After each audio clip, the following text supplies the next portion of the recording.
Shit,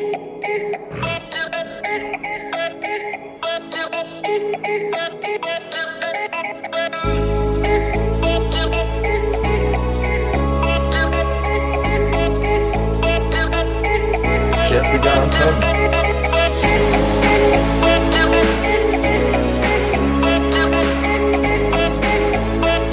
This is Leftwich.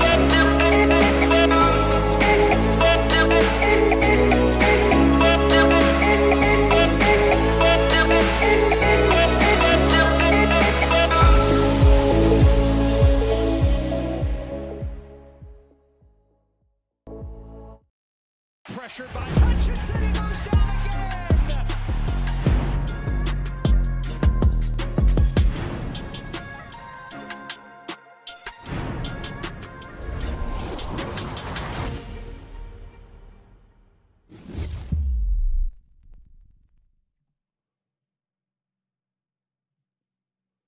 What's poppin', Lions fans? Good morning. This is the Rise and Grind Morning Show. Man, we've got some great news for you guys today. Mike Kafka coming into town tomorrow. Another offensive coordinator coming to town, but we should have some good news from what I'm hearing on the street level. Talk is that Mike Kafka is a high priority for the Detroit Lions. Now, a lot of people would say, oh, of course, Will. I mean, he's coming in for a frickin' interview. But there's something that they like about him a little bit more than maybe they like about others. We're going to talk about Mike Kafka today. If we get a chance, we'll talk about offensive coordinator. Was it Zack Robinson that was just released or interviewing? Excuse me. And Dan Orlovsky. Y'all thought I was nuts. This dude wants the job. We're going to talk about that. Doubtful he gets an interview. We'll see. Maybe they're talking behind the scenes. A couple other shakeups going on in the NFL this morning. Giants about to work out a deal with the guy that I thought would get the job, John Harbaugh. And we'll keep motoring around the NFL and the Detroit Lions news and rumors today. We'll be right back in 17 seconds with Eric Wintemaki. We'll get it rocking and roll. Good morning, everybody. Pressured by Hutchinson, he goes down again.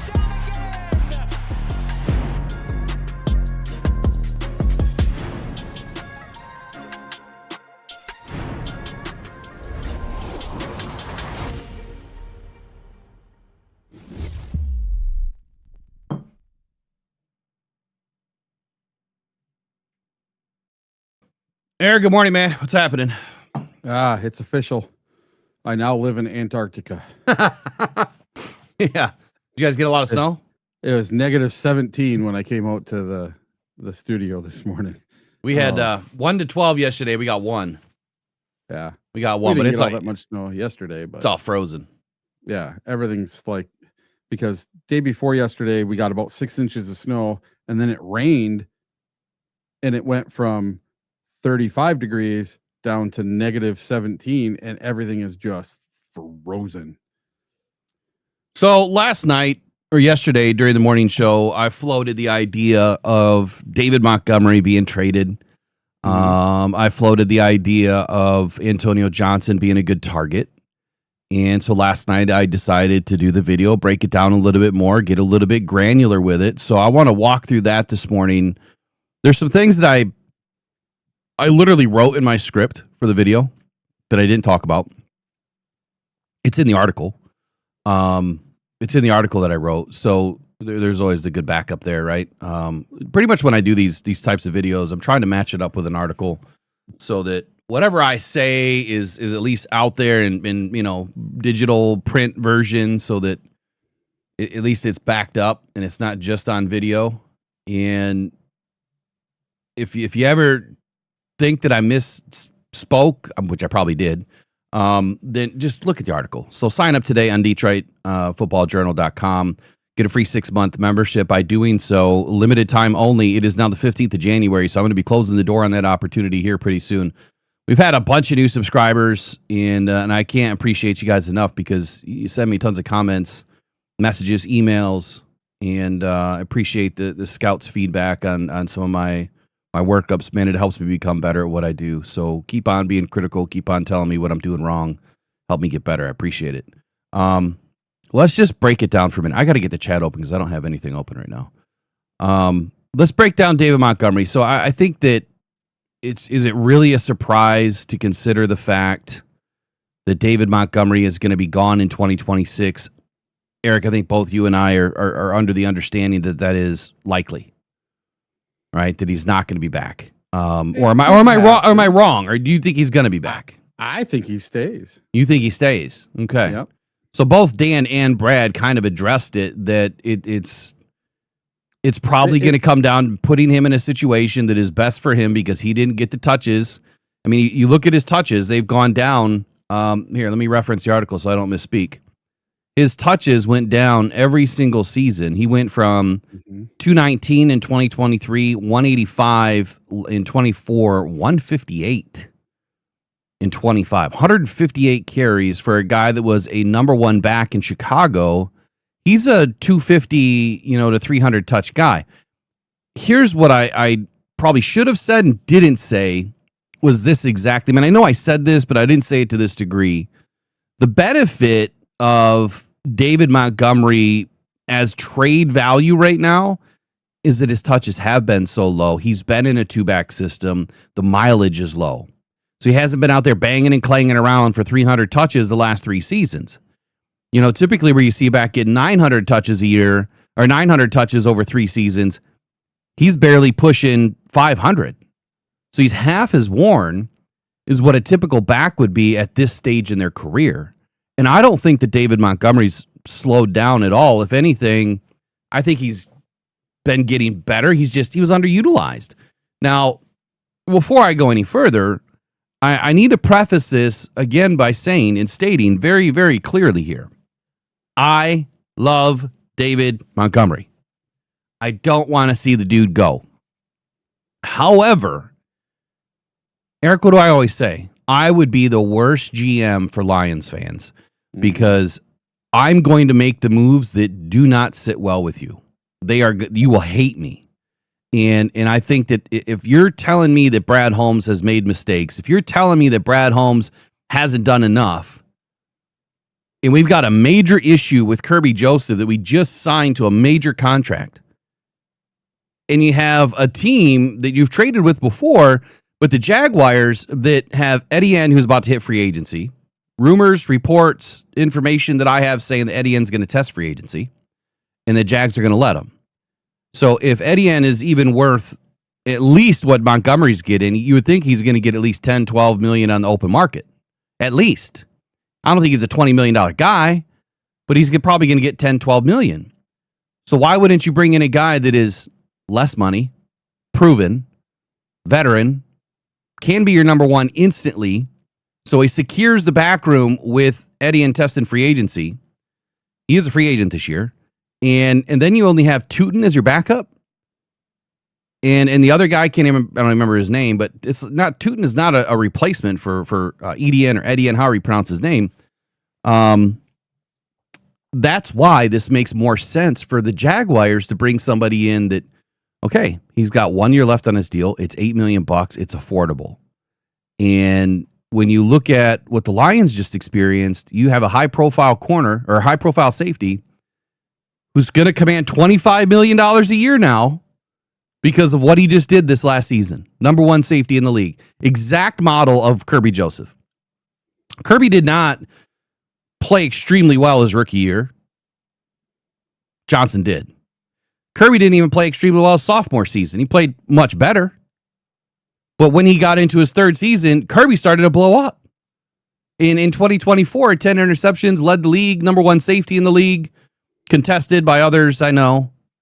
But that's the exact model that Johnson is flying right now. So do you think that the Jags, who are negative $16 million in cap, that's what I forgot to say in the video, negative $16 million in the cap, they have to restructure, do things to make things fit, can afford what essentially is a $41 million cap swing with extending Johnson, which the extension wouldn't hit till 27. And you have, their number one running back hitting the market. So that's why this move makes sense to me. Not saying it's going to happen. Yeah, it's an absolute pipe dream that you're trading David Montgomery in a 3rd round and a 4th round pick for Johnson. But there's some evidence that can be done. There's some previous trades that kind of speak to this. Even if the Lions had to give a 2nd round pickup, As long as it's not 2026, I don't give a rip. I don't care. If you give up a future second round pick to bring in Johnson, here's what happens. Essentially, you're trading Montgomery's salary away, so you lose $8 million. You're going to draft another running back probably in the third round if he's able to move up, or fourth round. You can find a complimentary running back in the fourth round that can give you some touches and be the David Montgomery that, it won't be David Montgomery immediately. I mean, I think we're forgetting about Sione Vaki, who seriously averages 6-7 yards a touch every time he's touched the ball. He is injury prone, or at least he has been over the last couple of seasons. So that might not work out well. That may not be the best answer. But you're giving up David Montgomery, which, releasing David Montgomery is bad business. You would save $3.5 million versus keeping the guy who's been great on your squad already. So releasing him doesn't make sense. The Lions do need to do something with the cap. They have to. And David Montgomery's not happy. So if you can move him to a team that would make him more happy, this is a good opportunity for it. The checks and balances on the cap situation are fairly simple and straightforward. You give up David Montgomery, there's $8 million. Antonio Johnson's cap hit is $1.2 million in 2026. Kirby Joseph's cap hit for letting him go, you're going to eat about $13.5 million. When you weight all of that together, you are spending $200,000 or $300,000 more in 2026 by cutting Kirby and bringing in Johnson and getting rid of David Montgomery. Now, you could keep Kirby. You absolutely could keep Kirby. And if you got rid of David Montgomery, you're still really not spending that much more money. As a matter of fact, you'd be gaining another $7 million in cap space. So the financials make perfect sense, and this doesn't limit what the Lions can do for the rest of free agency. I knew I was going to get a lot of hate in the comments, but you have to realize this video was not about the offensive line. This was not, we need offensive line first. Great, I get that. I know that. This has nothing to do with that.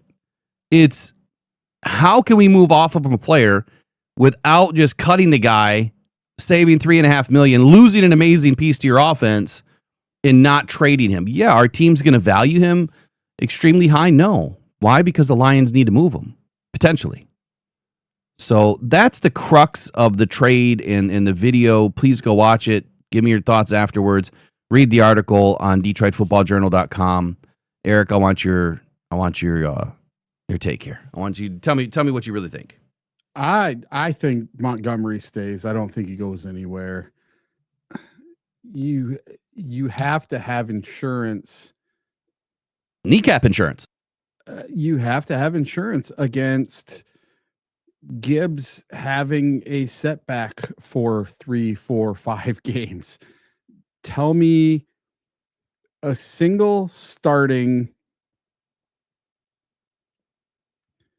running back in the NFL who's the number one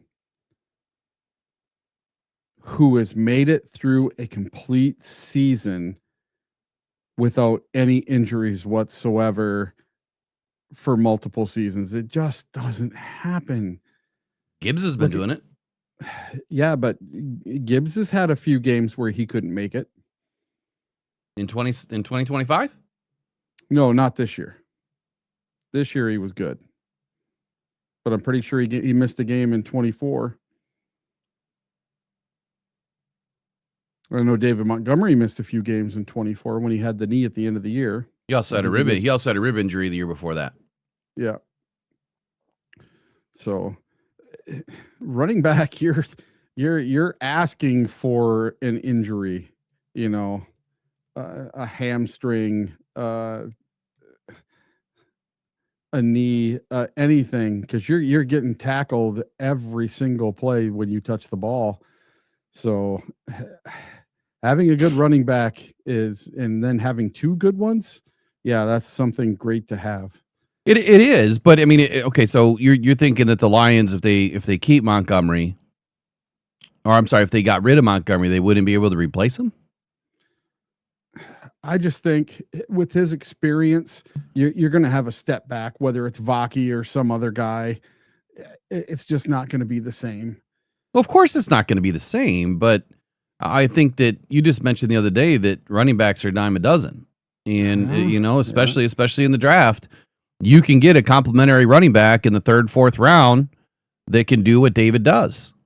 You can get a bigger bruiser power back if that's your choice. I'd say that David is kind of a blend of a power back and regular scat back. He's kind of a perfect mix. But, if you want to go for that 6 foot, 235 pound, 225 pound, even 215, a guy that's a little bit bigger, a little bit stronger, can run through the arm tackles, which David Montgomery does a hell of a job at too. They do exist, and they do exist in the middle of the round. So I would say that you will be able to find one. I mean, look at how many backs that we've brought in, and I think you guys are forgetting about a name here, Jacob Sellers. What are we gonna do with him this year? That dude's proven that he can play. He's proven it, and he's durable. And have you seen the pipes on that dude? Yeah, he was the leading rusher in the UFL last year. Yeah, the year before. Yeah. So the Lions have options. That's not the issue. I think the issue is the emotional damage or the emotional connection, the damage for the fans because of the emotional connection. And it's hard to walk away from players that we love and players that we appreciate, which I wholeheartedly appreciate David Montgomery. But I think if we have to read between the tea leaves here, he's not happy. He said as much in multiple podcasts this offseason. David Montgomery has expressed the fact that he didn't get the touches that he deserved, wants to be more involved in the offense. Hell, our own GM, Brad Holmes, backed the same thing up and said, look, it wasn't by design. It just happened. And he deserves better. He deserves more. And we're going to try to find a place for him if that's where it goes, and we're going to do right by David Montgomery, whether that's more involvement in the offense or it's on a different team. So that tells me that there's activity brewing, that he is 1 foot out the door. And if he's 1 foot out the door, then it's time. Anytime Brad has said something like this, it usually doesn't end well for the player. He usually doesn't. When is the last time Brad traded away one of our players? The wide receiver. Tim Patrick. Yeah. I think that was the last time we traded a player, but we got a draft pick back. Yeah. So I get, some people will say, well, come on, Will. Jags are not going to trade the number 1 safety. You sure about that? Because, again, they are negative 16 mil in the hole. They have a lot of restructuring they need to do. And he's going to garner 25 million on his next deal, which is $75 million deal. So the flip side of this is you are then going to extend Johnson when he comes to Detroit. Kirby's gone. You give him the same exact deal that you gave Kirby. It's a wash at the end of the day. You might lose a couple $1,000,000 for the next few seasons in dead cap.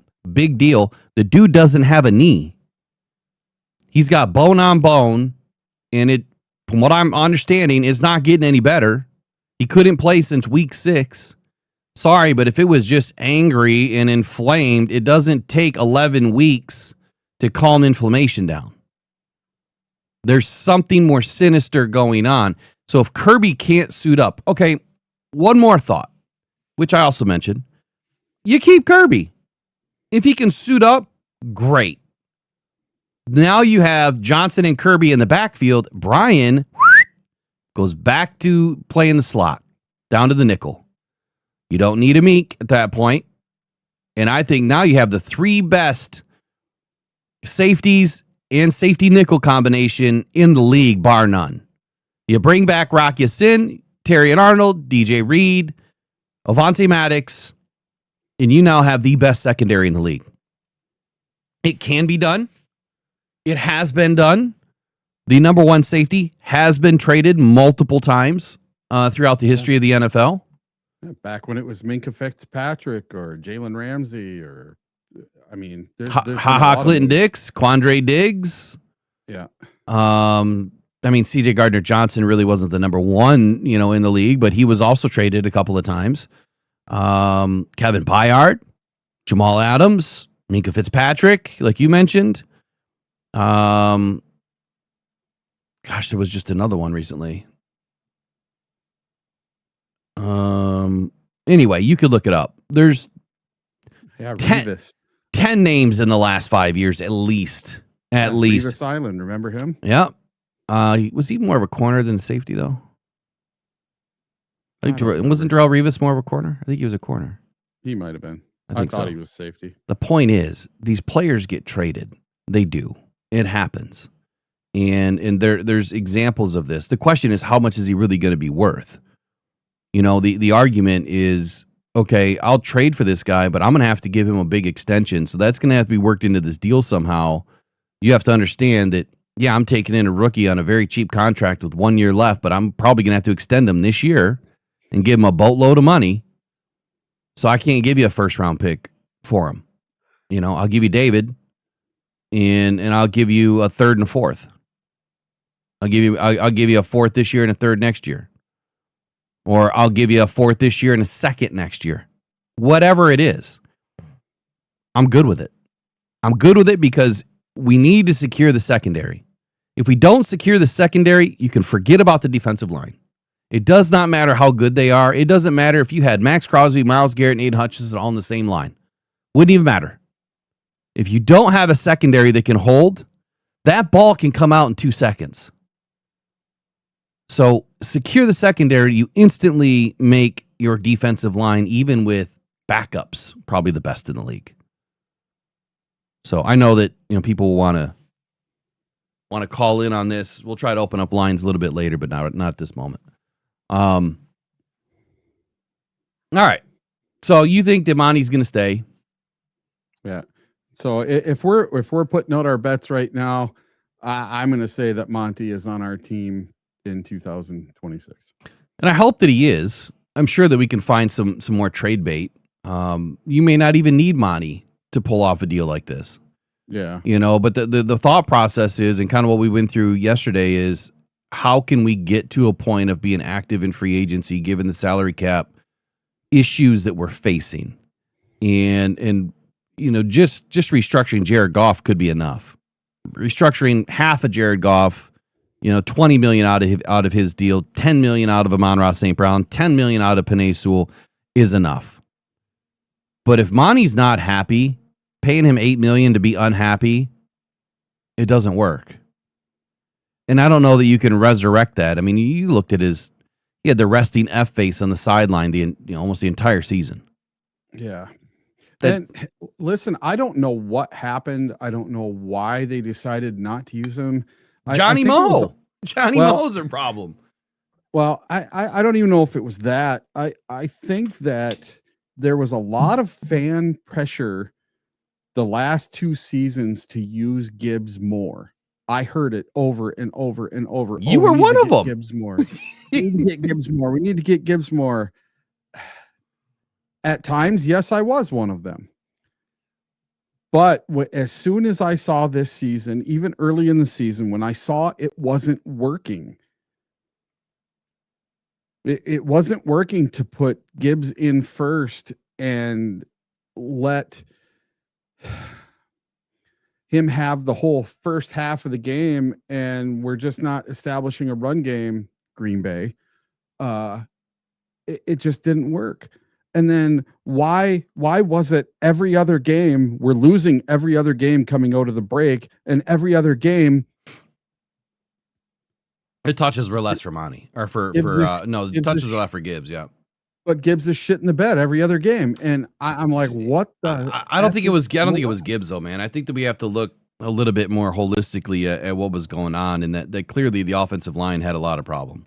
It did. When you can't push, and when you can't pin and pull, and when you can't get up to the second level, and if you can't be strong on the middle three, that's where David Montgomery does the majority of his work, is between the tackles.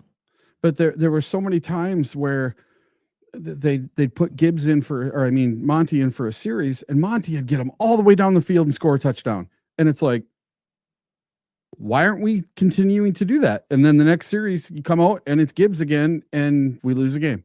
And I'm like, what is going on here? It happened in the Steelers game. So like Gibbs needs a hole, Monty makes one. I don't think so, Raw. I mean, we would disagree on that. I think that you can't argue that I think Monty gets tougher yards. Gibbs is the probably the most electric running back in the league. He doesn't need a hole. He does create them, and he runs away from people. Monty, when he doesn't have a hole, you can see what happened this year. He was stopped dead in his tracks multiple times. Why? Because he doesn't have that lateral speed, that short area burst that a player like Gibbs has, who can flip and turn on a dime and get outside. Monty doesn't have that. Monty is between the tackles. You do need to give him a hole. But I do agree with when he gets through the hole, he's going to carry some people with him. He's going to gain a couple of extra hard yards. That's what Monty does best. He does. The dude squats like 800 pounds. I mean, yeah, he's bringing a couple of dudes with him. Mm-hmm. He finishes forward. Gibbs, on the other hand, if there's not a hole per se between the tackles, yeah, it's a little bit tougher, but he's slippery, man. I've seen him squeeze through some tiny holes, but that's why you also use him more on the outside, and that power outside zone run that we got away from this year. It seems like we try to bang Gibbs through the middle more often, and that was just brain dead stupid play calling, and just we didn't have the talent. The offensive line was a big problem for both these guys. To be fair, yeah. For both of them, it was a problem. I'll say this: so against Minnesota, Philadelphia, Green Bay, LA, the Steelers, and then Minnesota again, they figured out our run game. They figured out you just stop the run, that's all you need to do. And we lost all of those games. They stopped the run. We didn't have 100 yards rushing in any of those games. Well, why is that? And those were Gibbs's bad games. Those are the games where he didn't put up at least 70, 80 yards in the game. Okay, so what did Monty do in the game? Didn't do much either. Okay, so is it Gibbs? No, I'm sure he got chances. But when you get down and you have to start throwing the football, your run game's going to disappear. So in all of those games, how many times was Jared Goff throwing the ball? Well, most of them were pretty close, but Jared Goff, you have that magic number of 30. Yeah. He had to throw the ball so many times this year. Yeah. He was absolute for what he had in front of him. I'm going to tell you what. Give me a game. Give me a game that you Goff had that exact same offensive line, and he's having to throw the ball 30, 40 friggin' times, and not throwing interceptions was just amazing. Because anytime you get over that 30 mark, you're likely to throw at least one. Yeah. Yeah. You're looking at your odds of throwing a pick are just, they're sky high. It doesn't matter who you are. Because you mentioned the Steelers, right? Yep. We had 12 carries the entire game. Exactly. 12. Horrible. And we ran the ball down their throat. They were a horrible run team. David Montgomery, 4 carries, 14 yards. Jahmyr Gibbs, 7 carries, 2 yards. Jared Goff, 1 carry, -1. So 11 carries between Bonnie and Gibbs. The issue is not, it was not Monty and Gibbs. The issue is Jared Goff put up the ball 54 times. Yes. That's the problem. So when we look at these games, we have to look at it from the perspective of why were we throwing the ball? Because we were down? Because we're playing catch up? No, the game was pretty close the whole game. Fourth quarter, Pittsburgh scored 17 on our defense. Yes. Leading into the fourth quarter, it was we had a safety in the third. Nobody scored in the third but the safety. So it was 12-10 Pittsburgh in the third.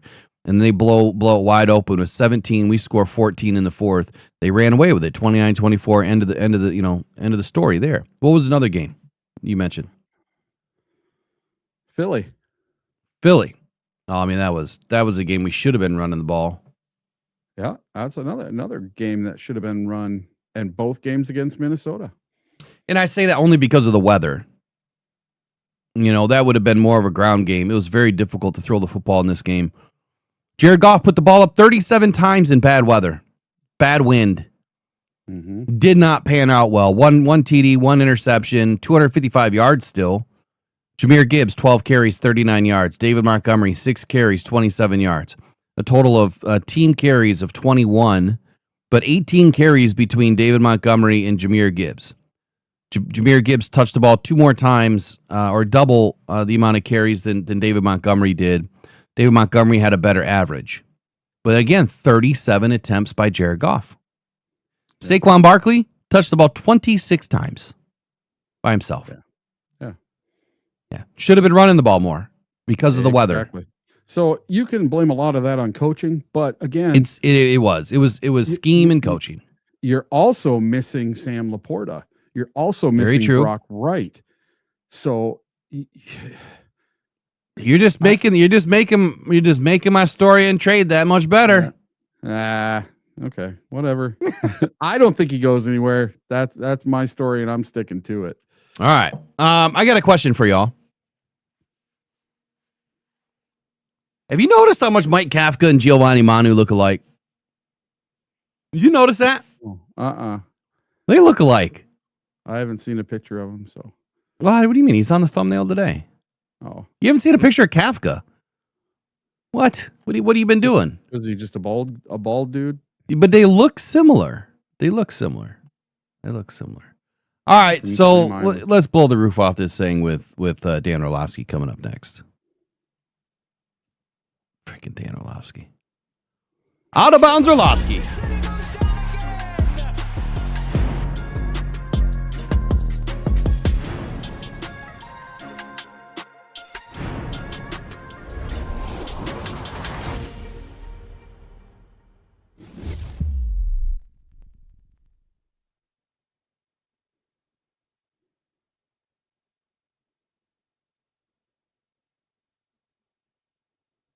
All right.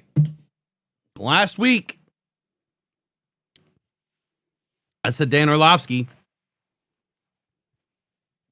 potential offensive coordinator candidate for the Lions. Man, did I get yelled at by everybody. Everyone thought I was crazy. Here we are. Oh, I'm making a mess of this thing. Here we are a week later, and Orlovsky wants the job. I got to fix this. Let's listen to what Orlovsky said. Either want to do it or not. Any final closing arguments here on why you would either want to do it or not want to do it in Detroit?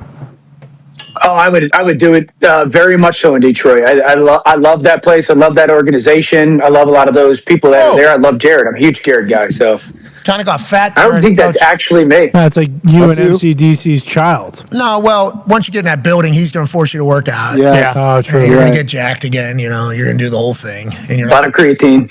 Is that medium, that polo you're currently wearing now? Yeah. So I most like just single, let's call it a polo or t-shirt. More often than not, I'm in a medium nowadays, which I'm not stoked about. I don't know if MCDC's hiring a medium wearer. Well, no, Johnny Mo, he just had Mike McDaniel, and he's a small guy. That's what I'm saying, though. But that's like comic books. Yeah, no, you're right. Johnny Mo was a medium, though. His shirt just came up above his gut. And where's he at now? That's true. Yeah, exactly. That's a good point. Yeah. So I wear a large hoodie. Hoodies are a large. In Detroit, it's always poopy. The thing about being small, like you are, or like I don't think I'm small. Sorry, I don't think frail. I'm small. Sorry, the thing about being frail, like you are, dude, frail. You're not small either, like because McDaniel is small and frail, so he could be MCDC's backpack. Mm-hmm. Yeah, which I think MCDC does think about whenever he's hiring somebody. The OC Bjorn. Yeah, exactly. Maybe this way, yeah, or even that way if he wants to lead the team. The baby Bjorn. There's a chance. The McDaniel Bjorn is possible with MCDC size. I have worn my wife and a baby Bjorn for a whole night for a Halloween costume. The whole night. So you guys were spidering it the whole night? She was in the baby Bjorn like a baby. Yeah, so she was outward, whole night? Jeez. Whole night. Stafford Halloween party, probably your back. So you're walking like this the whole time, or what do you have going on? Like this? Or is her feet down? Yep. Yeah, no, her feet were not down. No, she was in a legit baby Bjorn the whole night at Stafford's Halloween party, probably 2014 or 15. Oh, Because it was Zach Galifianakis from Hangover. The not moment his with name. the Galifianakis.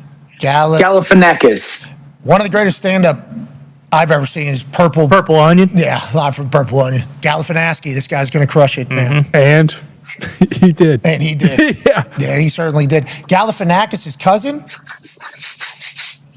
Yeah, But you start thinking about your wife and the baby born, you start scratching yourself down there. I mean, geez, Louise, take it easy over there. Shout out to the Orlovskys, killed it. Good find here, I look like Chris. Foxy.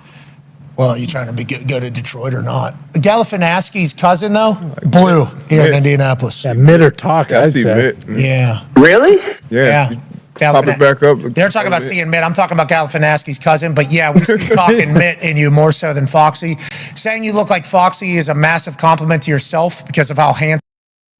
So did I miss it? Did I miss the whole beginning of where he said that he would love to be in Detroit? Yeah, that's the first thing he said. Yeah, let me go back because I had major issues going on here. Any final closing arguments here on why you would either want to do it or not want to do it in Detroit?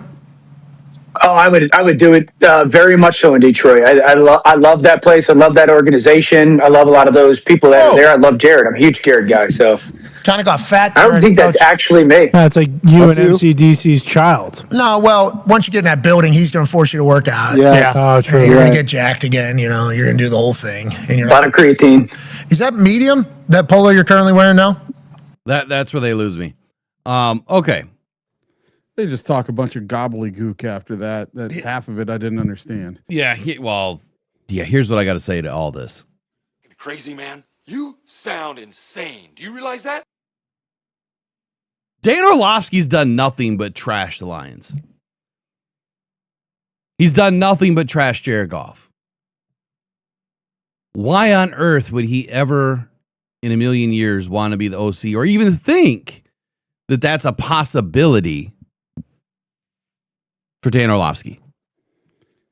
He'd have been better off to get on there and say, I don't think they would ever give me an interview in a million years, but hey, if they ever came knocking, it'd be awesome. He could have said that, but he didn't. Oh God, hypocrite. Yeah. Big time. I couldn't do it. I couldn't stand it if he was our OC. No. I'd be the heckler that gets kicked out of the stadium behind him because I'd be relentless. Now, this is probably the worst take ever. I would want us to fail just to get him the hell out of there. I have zero respect for this dude just because of what he's done. He went media, and I get it. I mean, I see it every day. People are actors, man. They take this, platform and they start to become actors and put on a show as opposed to just being real. And I think that's a big difference. I'm not going to be an actor. I'm going to stand by whatever I believe. It's okay to be different. It's okay to have different views, but I'm not going to act. Right. And I feel like Dan is he's an extremely intelligent dude. We know that. You hear the things that he's predicted. You hear the things that he talks about, and he's been spot on with a lot of it. And he kind of gets shit on all the time by everybody, talking trash about him. And then a lot of stuff that he says comes true. And, I mean, Pat McAfee's had to walk back a lot of stuff because he's like, man, I got to give you the respect because you're right. I just don't see how it fits in Detroit. I don't. Now, if he would have done this immediately when he hung up his cleats, maybe then there was a chance. But I think he's gone too far with this whole acting bit and being in media and trying to create, a brand, if you will, of Dan Orlovsky. And I think he's too far gone now. When's the last time it's really worked from, a former anybody becoming a media personality, then going back to the NFL as a coach? Any ideas? Gruden. Didn't work for Gruden. Yeah. Didn't work for Mike Mayock. Yeah. Right? I mean, I don't know. He's smart, but I think he's wrong type Look person. how long Orlovsky's been out of the league. He hasn't been on the sidelines pushing 15 years. I don't know, man. It's been a while. Because, I mean, he was our quarterback in 2008 when we went 0-16. Yeah, by the way, 0-16 year. He pitched 7 games that year. Kitna, was it Kitna and Culpepper? Yeah. I think they pitched the other 8. Yeah. Or other 9, excuse me. So, yeah, he had a big hand in it too, but he was the third backup. Mm-hmm. Once that season was over, I mean, once you have 9 losses, and you're coming in the game, like, it's done. Like, at that point, you know the season's over. You just don't want to lose out. You're going to get the best pick either way. But you at least wanted 1 win that year. Nope, no way. I'm out on Dan Orlovsky. Doesn't make sense. No way, no how. Yeah. Now, if he was coaching even high school or college or something and having great success, then maybe. But you can't I don't think you can just jump in from being a former player 15 years ago into jumping into being an OC of a professional football team. A couple of things around the league. Giants working out on a deal to sign John Harbaugh. Mm-hmm. I don't know if you had anything on that, but yep, this is the landing spot that I expected. You know, last week when we heard that he was being let go of the Ravens, the first place that came to mind for me was the New York Giants, and I don't even know that he interviewed anywhere else other than New York. But they're working out a deal as of last night. I don't remember what time it was that it popped, but popped again this morning around 6:55. I got another update that they're looking at doing something here. What are your thoughts, or what do you got going on with this? Well, this is what I had, that John Harbaugh and the Giants are working to finalize an agreement to make him New York's next head coach, and barring a setback, a deal is expected per multiple sources. The deal is not final in the contract. The numbers are still being negotiated. There's still a lot to work through, but barring any setbacks, John Harbaugh is ready to accept the Giants deal, and the Giants are expected to hire him as soon as possible. And then former Ravens offensive coordinator Todd Monken is expected to join John Harbaugh in New York with the Giants per source, and this has always been the plan.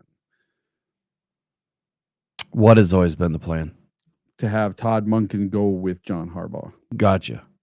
Because they worked with each other with the Ravens. You know, I will say this. He has a very interesting opportunity because you already have, what will be a sophomore quarterback.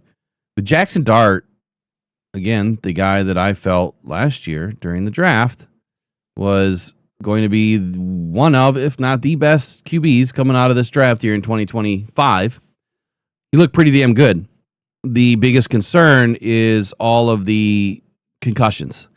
And he's already on the trajectory of Tua Tagovailoa. If you don't manage this guy's run game, he's gonna run himself out of the league very quickly. Too many head injuries. What do you have, 3 last year? I mean, within a span of like 3-4 weeks, it was nuts.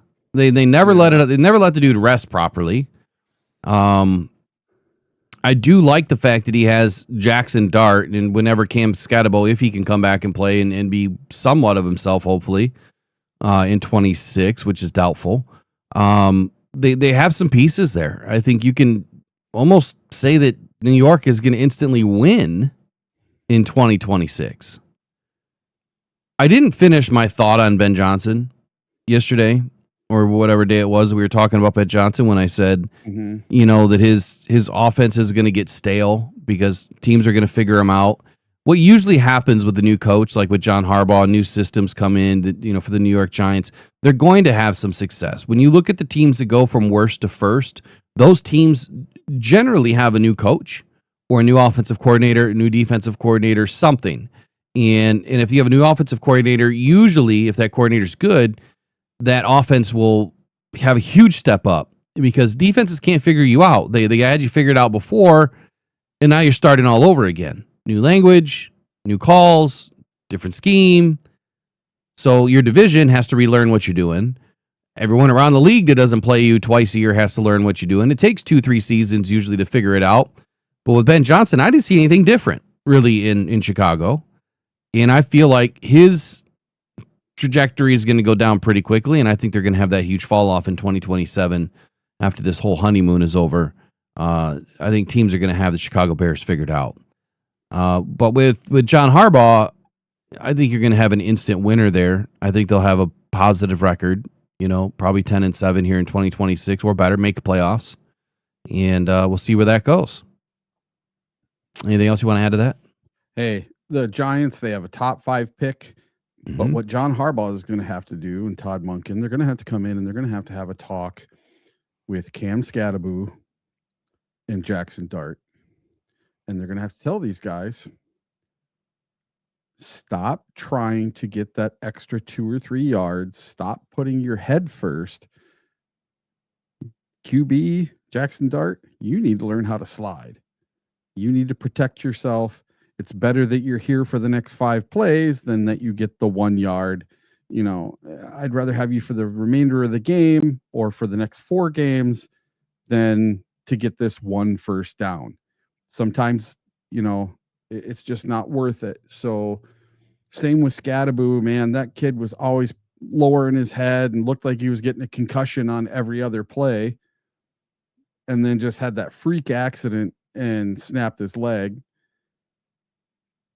I think the 2 of those together might be dynamite when you get them back together and get them another season under the belt in year 3. I really see them being very good in the second season of John Harbaugh's system, because you saw what he could do with Lamar Jackson and the Giants. They're going to have a great defense. Like the Ravens had a great defense. If you go back to when the Ravens won the Super Bowl, they won it with a defense, and they won it with an offense that was so-so. So I could see the Giants making some noise in the next 2 or 3 years. Oh, man. Let's see. Another interview going on here for the Detroit Lions today. We'll talk about Mike Kafka. And a little while ago, the Lions requested, I'm not sure when this actually came out, but the Arthur Smith, I saw the name just pop up in the chat. I'm not sure when they made this request, but apparently Arthur Smith is coming in for an interview as well, but I didn't think that was today. I thought that was tomorrow.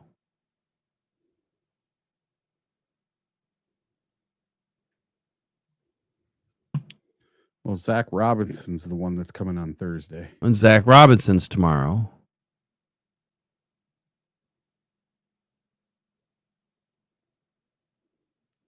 Arthur Smith, that's not a name that gets me excited. I mean, he's coming from the Steelers. I don't. Hold on here. I'm They trying didn't seem very innovative. I'm trying to figure out when he's supposed to come in.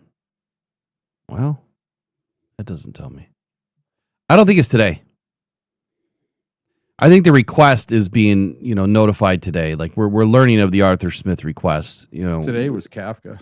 Yeah, Kafka's going to be in today, and when these guys come in for an interview, the whole day is typically for one offensive coordinator, one coach. There's a lot. I mean, these meetings are all day. All day. These aren't just your typical employer meeting where you go in for an hour. Some of my interviews have gone on for 3 days. It's crazy. But these type of interviews, there's so much that goes from tape review, schematic review. I mean, just getting to know everybody, having conversations with everybody. There's a lot that goes into this stuff. Let's talk about Kafka for a moment, since he is the name that's on the board today. Can he unlock the Detroit Lions offense in 2026? I don't know. I kind of like what he does. I think that he has the ability to. I know that we spoke about this the other day, but the number one thing that I do like is his experience, number one, with Patrick Mahomes and him being the quarterback whisperer. I think he really helped Patrick Mahomes early into his development. Now he's an absolute legend. Is that all Kafka? No. Obviously, a lot has gone into it on Patrick Mahomes' side as well, and he has to have the innate physical abilities to do what he's doing anyway. But the mental side of the game, understanding the game, and being able to diagnose and understand the defenses, I think a lot of that started with Kafka. Of course, being under the Andy Reid system is helpful. Being under the Daboll system is helpful. The Daboll offensive system from the Bills organization, when Brian Daboll was over there, I think that system was, I mean, one, it was very difficult for defenses to understand, but at the same time, you turned a quarterback that already had wheels into a quarterback that could throw the football. Josh Allen didn't come into the league like he was just going to be some world beater. Yeah, we knew he could run. We knew he could pass. We knew he had an arm. But what they did with him, what Daboll did with him, totally changed the game for Josh Allen. That's why Daboll got a head coaching job. So being under those two different archetypes of an offensive scheme is what excites me a little bit about Kafka. And the rumor is, from what I heard last night, they really like him. Like, this isn't just going through the motions. Now, they are going to hit, a few of these guys. Apparently, they've got other interviews set up.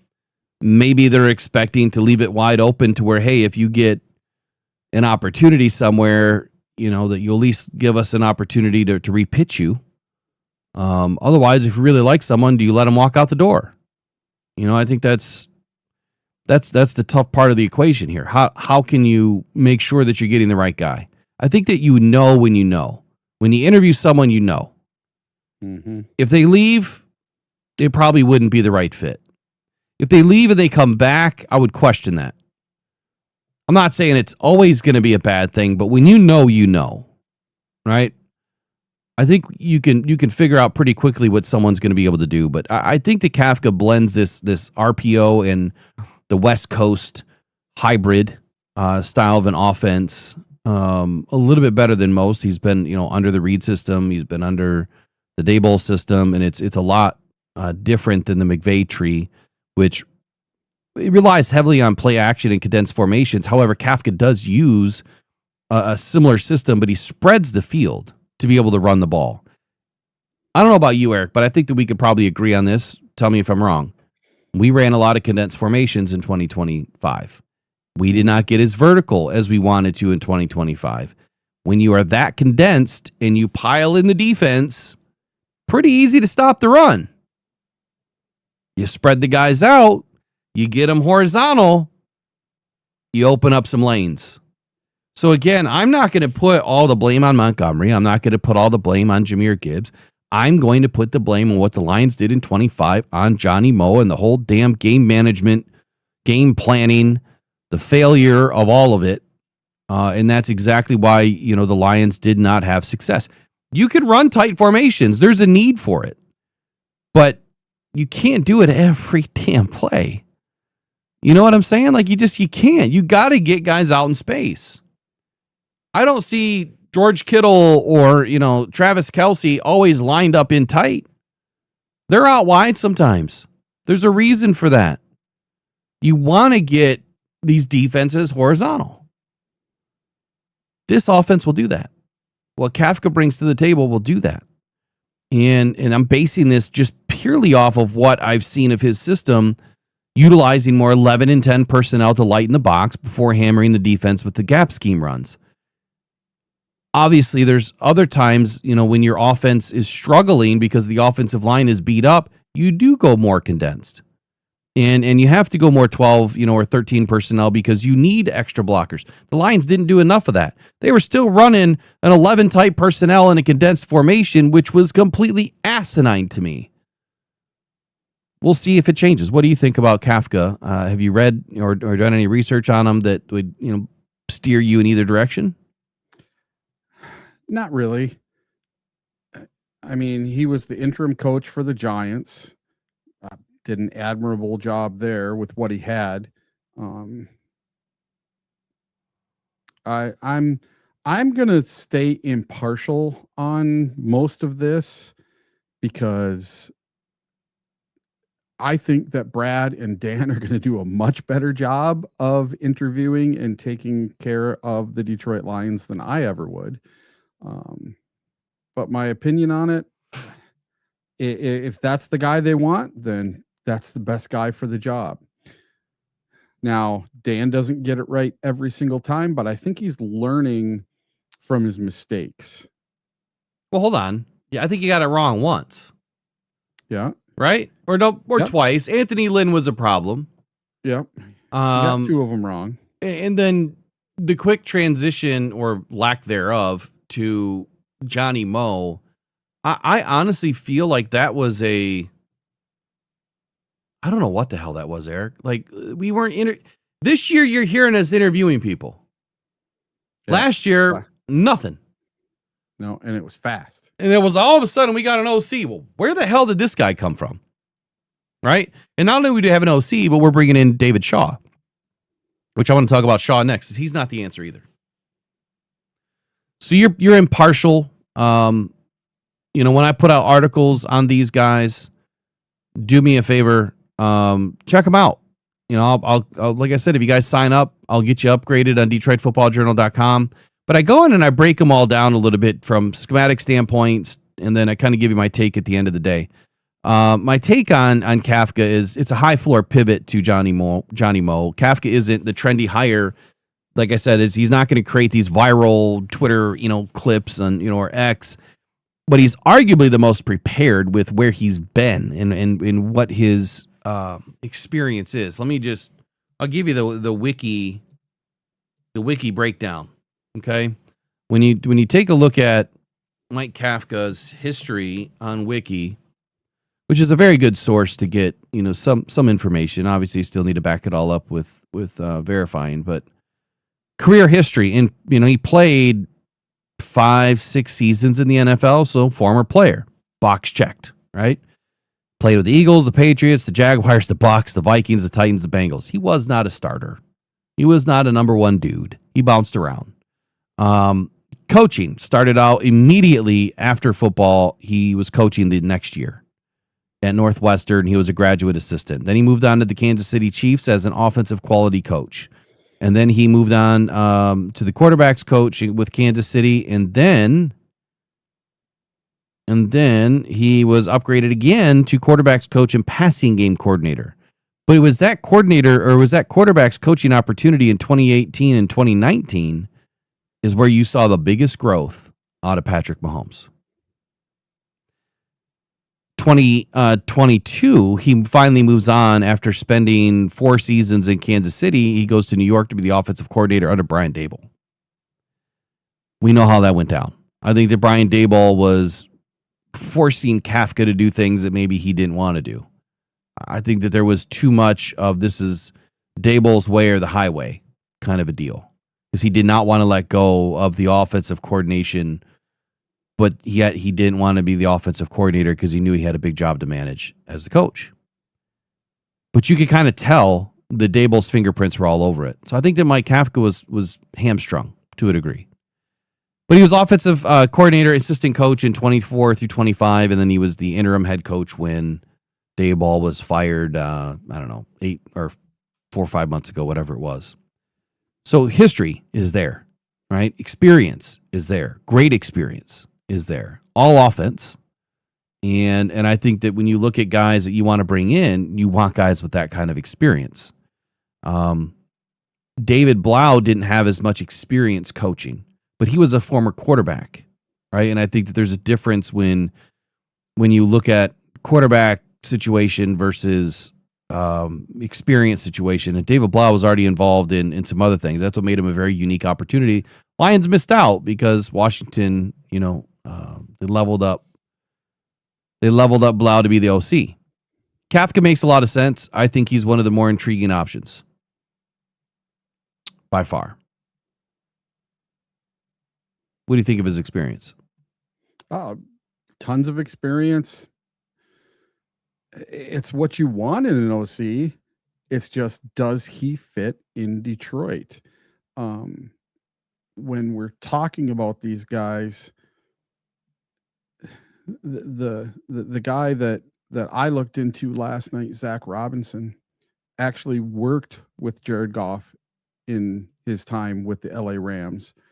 So someone with a personal touch to Goff that's worked with him before, that's going to let Goff have the inside track on the guy. And then he had success with the running back named Bijan Robinson, and that excites me. If he had success with Bijan Robinson as a running back and he had experience with Goff in the past, those type of things are kind of maybe what the Lions are looking for. And Dan has kind of said as much in the past, because what did he do? He went out and got Johnny Moe because Johnny Moe had touches of the past in helping build that offense when they brought Ben Johnson up from being a tight ends coach. So I don't know if Dan's trying to dabble in what he's done in the past, do it that way, or he's just checking every box and looking at every single guy that they possibly can. And I kind of think that's what they're doing. Because some of these guys that you know, Mike Kafka, maybe he wasn't number one on your list, but when he comes in and does his interview, he makes himself number one on your list. Mm-hmm. And people can surprise you when they get to an interview. They might bring something that you weren't even thinking of. Very, very true. You know, to expand on that, you might see some things that you don't like, you know, from the offensive coordinator position that you know, or the offense that they were running, and you might get the answers. You know, so to your point, you might get the answers as to why. Well, what were you thinking here? Why, you know, why were you guys doing X, Y, and Z? And you might get the answer that, you know, hey, we had multiple guys banged up, and we just kind of had to do what we had to do, or you know, this is what I was asked to do. You know, what I was told to do. And I wasn't able to have my own, you know, ability to be creative. And so when you learn those things internally, it can kind of change your thought process on, now I understand. I get it. What would you have done different? Was the next question. What would you have done different? How would you have approached it? How would you have fixed that issue? You know, we had 8 different offensive line formations this year. What would you have done differently to help our run game? And I guarantee you they're asking those questions, because when you're coming into these interviews, you have to come in with tape from the Lions. You have to come in with all of the worst games and some of the best games, and you have to break it down for them. They're expecting you to put on a show for them. Show me what you know. Show me what you would do. How would you do it different? Break this. Why did this play collapse? You know, and I think that without knowing anything about the team internally, if you start to hear the things like, well, I'm expecting, on this situation that, maybe Tate Ratledge was giving up a lot of inside leverage. Therefore, it was a consistent problem all season. So you probably went away from isolating him, getting him to the second level because he couldn't free up, couldn't get off, his own blocks to get into the second level. So that's why your inside zone game deteriorated as the season went on. They might say you're exactly right, or they might not say anything at all and not give you any information because they don't want you to get any information unless you're on the squad. But you're going to get a lot of things thrown at you. I think Peter Van Laarhoven asked, how do we know, what the game day decisions were? We don't know. We'll never know unless you have a conversation with these guys. And even then, a lot of that stuff's held closely to the vest. So I think I've always stood very firm on the fact that there's a lot of things that you will never learn. Gotcha. There's a lot of things that you will never know or learn from doing this. And the people that say that they know, I'm sorry, unless they've worked in the NFL, unless they've been an NFL player, unless their brother's an NFL player and they're getting fed information, then yeah, they're full of shit. I would never fake it until I make it. I would never fake it to say I know something. I lean on people that I know, but to your point, we would never know what those decisions are in game. It's through analytics and perspective of breaking down the tape that I think we can figure out some things. But again, it's 50% of it. A lot of it is evaluated guesswork, I guess. Yeah, cruising. I think you're spot on there. Zeitler moving on and no rag now. That clearly made a big difference. Do me a favor, if there's players that you guys want me to work up, I do all the workups for all the players and all the coaches, all the articles, everything on DetroitFootballJournal.com. Obviously, all the player workups for the draft, free agency. Just email it to me. If there's players you want to know about, if you want me to break them down the best I can, I will do the best job that I possibly can. But just email me that information, mailbag@rockdown.com, and I'll get working on them as fast as I can and I'll get them pumped out. I'm going to try to do this in a way this year that's a little bit more controlled. When Eric gets back, I'll go through David Shaw. I saw the question in there, while we're in Jacksonville, can we get Trayvon Walker as well?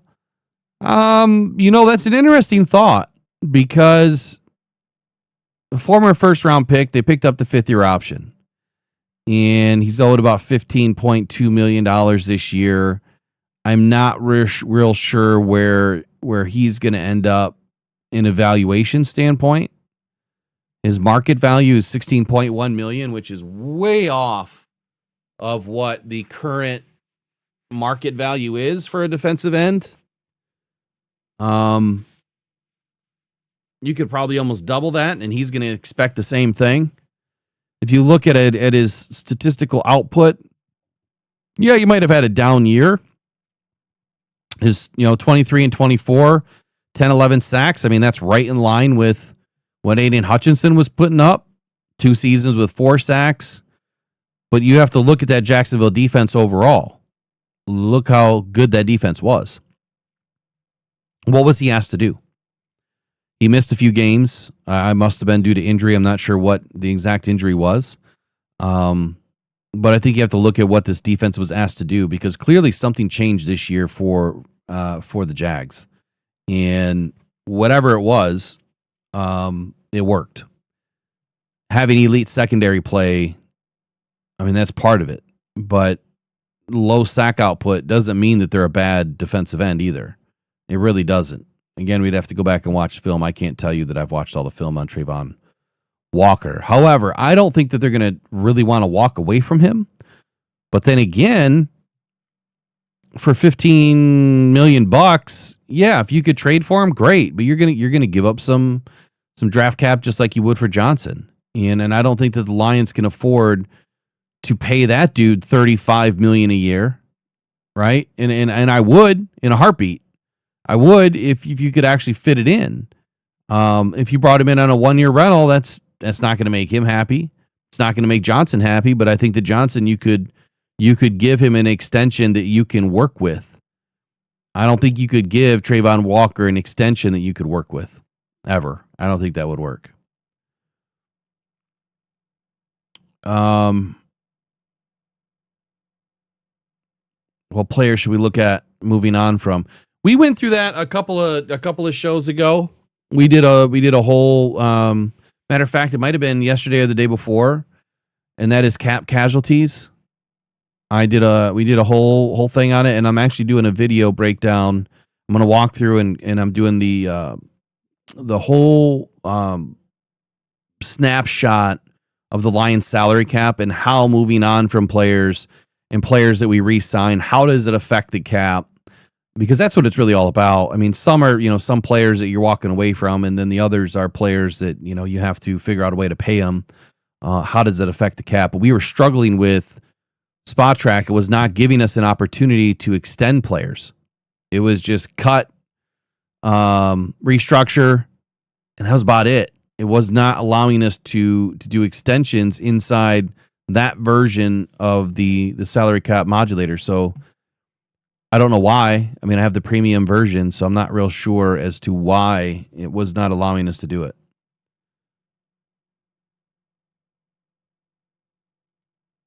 So it's just going to take me a little bit more time on the back end.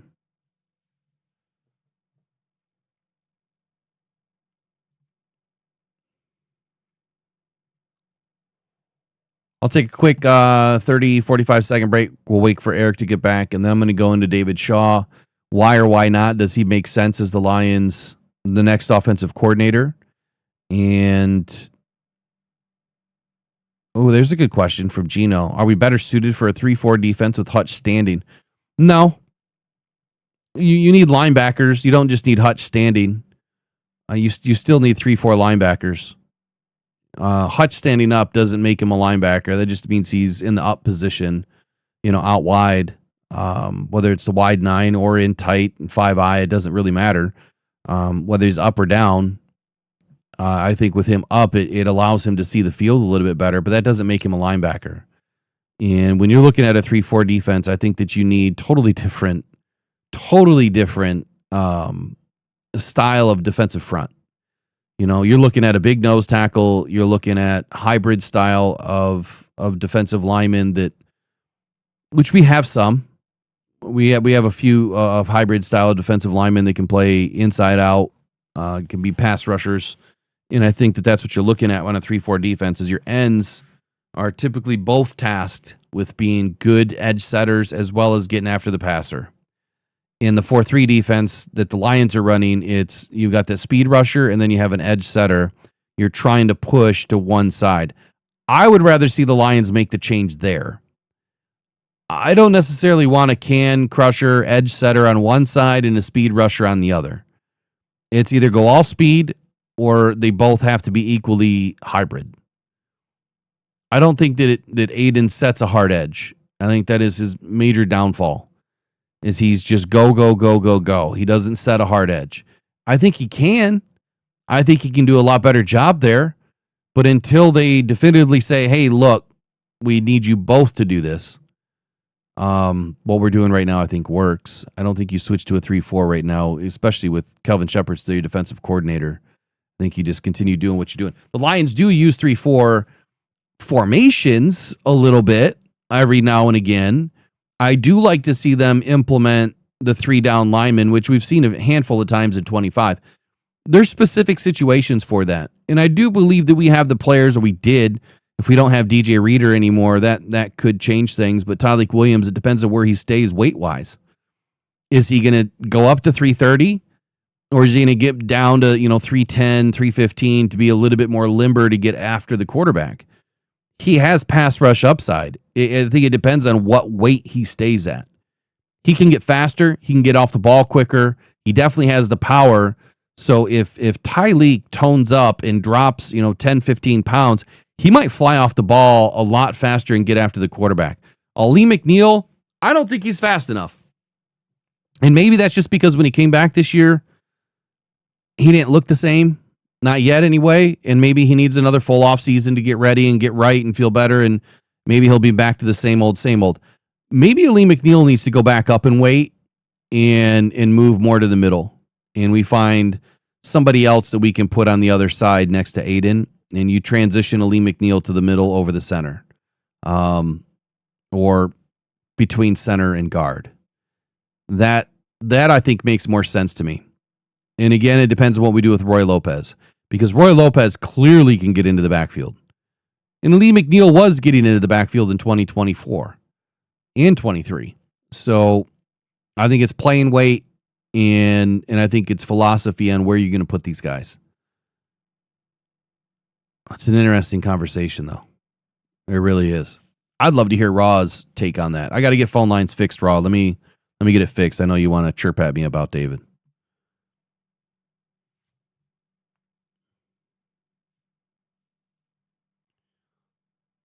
I don't know if he's back yet. Oh, yeah, I'm back. Oh, you are back. Okay. There you are. All right. Let's get into David Shaw, man. Be right back. Sure.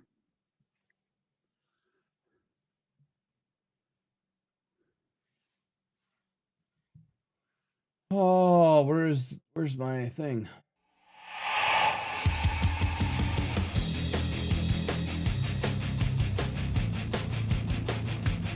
You guys remember this music? This was I use this music for all of my player breakdowns. I got to get back to doing that this year. Those videos just take forever.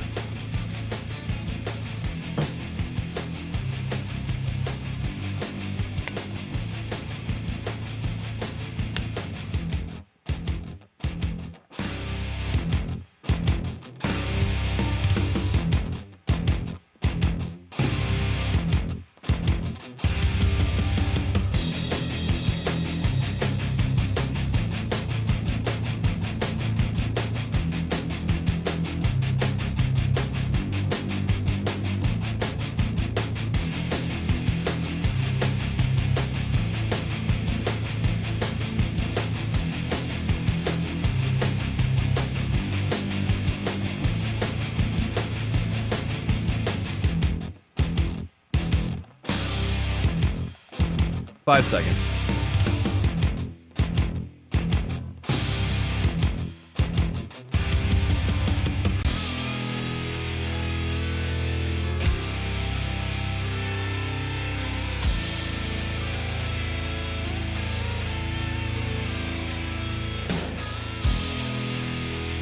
It's a long 5 seconds.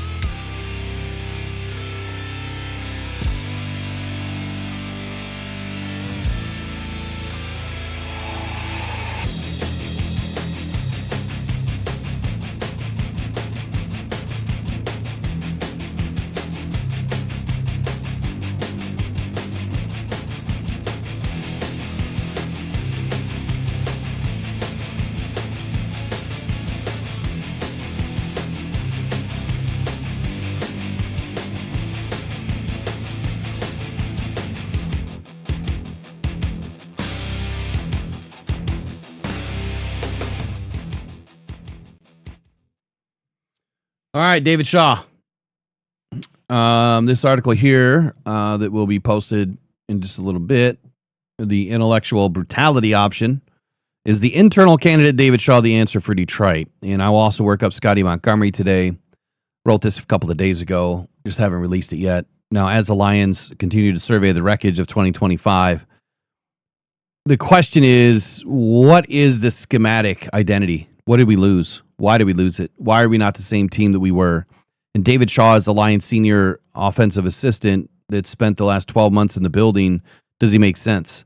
Is he the next offensive coordinator? He's watched the regression. I think he's been part of the regression, to be honest with you. He sat in the meetings. He's observed the disconnect between the play calling and the personnel. Again, I think he was part of that. The relay between Johnny Moe down to the field, David Shaw communicated to the players through David Shaw. I think that is a huge problem. The next guy needs to be on the sideline. He isn't just a shiny new toy, right, from the McVay and Shanahan trees. If you've noticed, if you haven't paid attention, almost everybody comes from 4 boxes, right? McVay, Shanahan, Reed, Daboll. I mean, there's plenty of different trees out there to pluck from, but man, a lot of these guys are all coming from the same area. But he also has that Bill Walsh West Coast system that he's used, and he used it at Stanford, and the power gap philosophy that help him define that Harbaugh and Shaw era at Stanford. So what's his archetype? Does it fit? Power West Coast. He represents the return to the pro-style orthodoxy, but it has a violent twist. He has that classic West Coast language, timing, precision, full field reads. Jared Goff was raised in that. He also marries it with heavy run, gap scheme, run game, power counter duo, which we use. But unlike the spread candidates that we've talked about who want to space the field horizontally, Shaw believes in winning with inside a phone booth. And that, to me, is a problem. Multiple tight ends, heavy personnel, bludgeon defenses into submission. That doesn't always work. It can be utilized, but it doesn't always work. The strongest argument for Shaw is that he offers a course correction rather than a restart. As an internal candidate, he has already performed the audit. He knows exactly why the run game failed in 25 because he watched the film with staff every single Monday. The tight end renaissance for Shaw in his tenure at Stanford between 2011 and 22 was defined by the tight end factory. He developed Zach Ertz, Levine Toilolo, Austin Hooper, Dalton Schultz, Colby Parkinson. Colby Parkinson has turned into an animal. Turned them all into NFL draft picks. He views the position as a primary engine of the offense, and I would agree. Promoting Shaw would signal a massive schematic shift, though, to feature Sam Laporta. I'm not arguing against that. I think that utilizing the Y ISO option is a clear focal point and should be in the passing game rather than just a cog in the machine. I think that Sam Laporta has the ability to be more involved, and he was with Ben Johnson. Okay, we talk about the grit factor often. Dan Campbell wants to run the ball. Shaw built his reputation on the phrase intellectual brutality.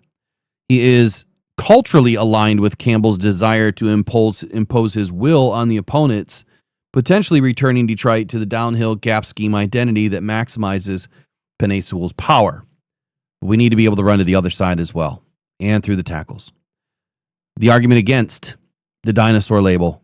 the primary knock on Shaw is pace and modernity. Modernity. I can't even say that word. His offenses at Stanford eventually stagnated because they failed to adapt to the explosive space and pace nature of the modern football game. And critics will argue that his system is too rigid, too slow. It lacks the easy buttons which Jared Goff uses and needs, along with every other quarterback. Let me make sure that that's clear. But the RPOs, the pre-snap motion candy that Ben Johnson used to make Jared Goff's life easy with, there is a legitimate fear that a Shaw-led offense would look like it belongs in 2014 and not 2026. Eric, did we not see some of that in 25? Where we were lacking some pre-snap motion? Yeah, that's exactly what we were seeing in 2024, and 2025 or 25. And I don't know, have they said whether we have interviewed anyone internally yet or not? I haven't seen it. Because I don't think they said even last year. Yeah, no, I apologize. Yes, we did interview one individual. Who was it? It was Montgomery? It might have been. It was last week.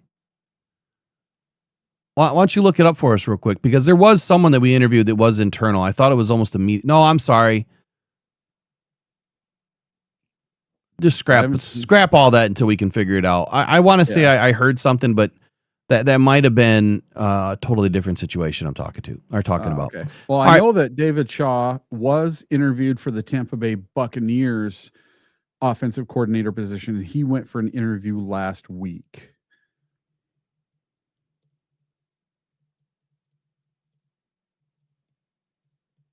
So he is getting interview requests. Yeah, which we expect. Again, if he moves from the position that he's in to OC, I think that does incur third round draft picks, compensatory. I think the Lions would get them if he was upgraded to an offensive coordinator position.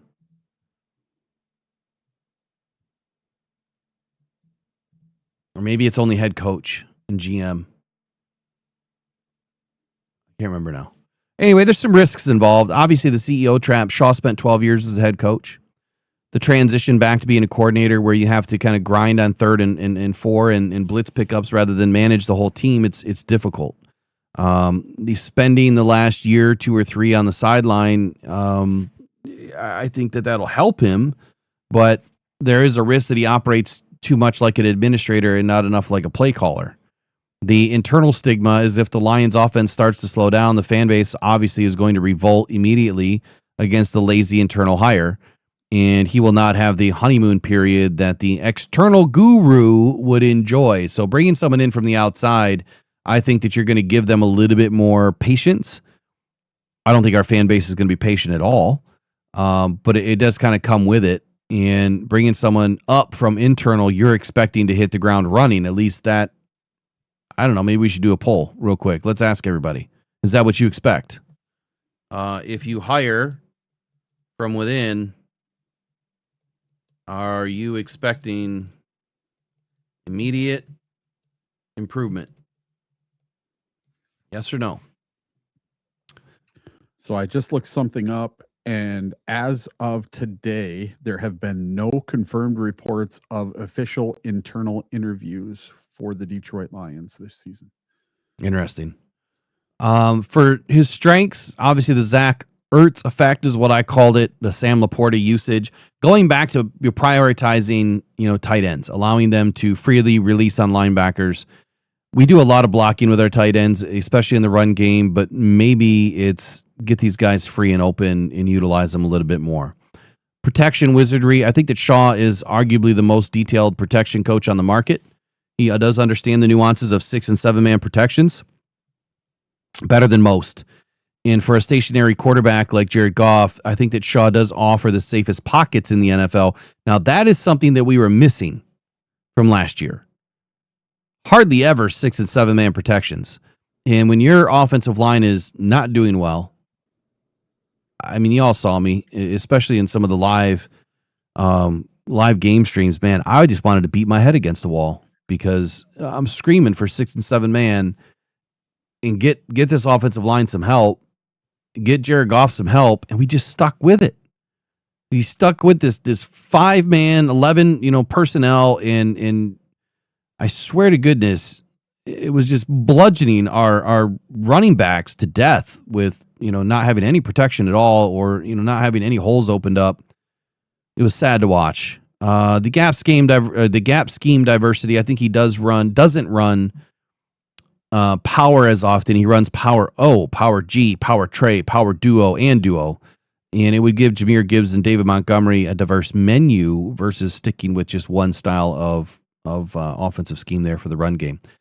Why he fits, the internal caveat: Shaw fits Detroit because he offers stability with an edge, the adult in the room after a chaotic 25 season where the offensive messaging felt scattered. Well, I think it just felt non-existent. Again, they were playing telephone from the box to the sideline. It didn't work out. I'm still waiting for everybody to eat all their crow and admit it in the chat. All the people that railroaded me to death and said that I was wrong. It was going to work out. It clearly didn't. The Goff translator, I think the Goff's best traits are his brain, his accuracy. I think Shaw's system can put him in a premium position on pre-snap intelligence and post-snap processing, which every quarterback struggles with. I don't think he's going to ask Goff to be as much of an improviser, though. I think it'll ask him to be a surgeon, a technician, a tactician, an operator, which is what Goff does best. Obviously, Detroit is a landing spot. If you think about it, Pittsburgh Steelers could be a landing spot. New Orleans Saints could be a landing spot. My verdict is not good. The safe road to stagnation is what I see happening here. Promoting David Shaw is the grown-up move, right? Stabilizes the room, but it is likely the wrong move to win actual football games in 26. While Shaw is an elite assistant and a valuable culture setter, his schematic DNA is simply too condensed for a roster built to run.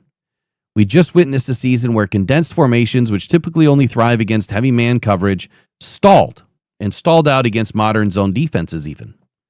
The Lions do not need to hide in a phone booth. They need to get vertical.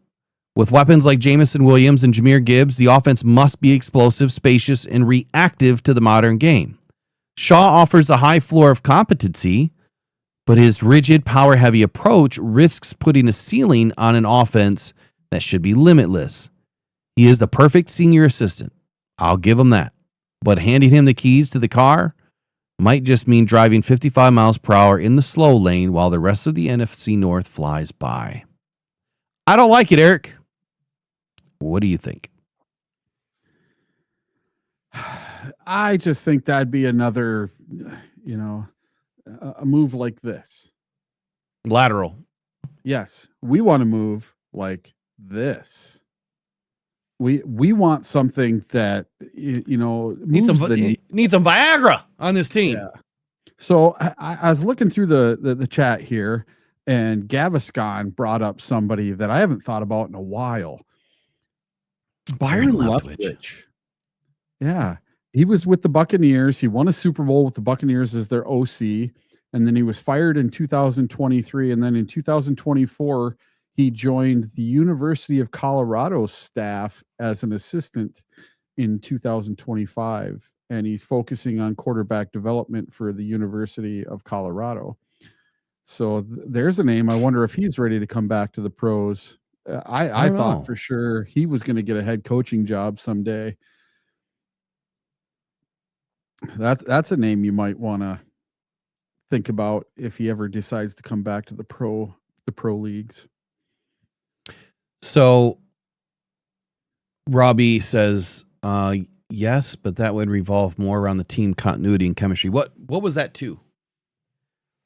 I caught that one too. I didn't know what it was. I don't. Yeah, it's kind of hard to think like what your comments mean, like everyone's comments, when I don't know like what part. What was I saying at the moment? Like, yeah, it's kind of hard. I see we're talking about Ahmed Hassanin a little bit. Yep, his dad's in the chat today. Yeah, look, Ahmed, he's going to be exciting this year. I hope that. Just hope he stays healthy and hope he comes out swinging, man. Yeah, I'm sure he will.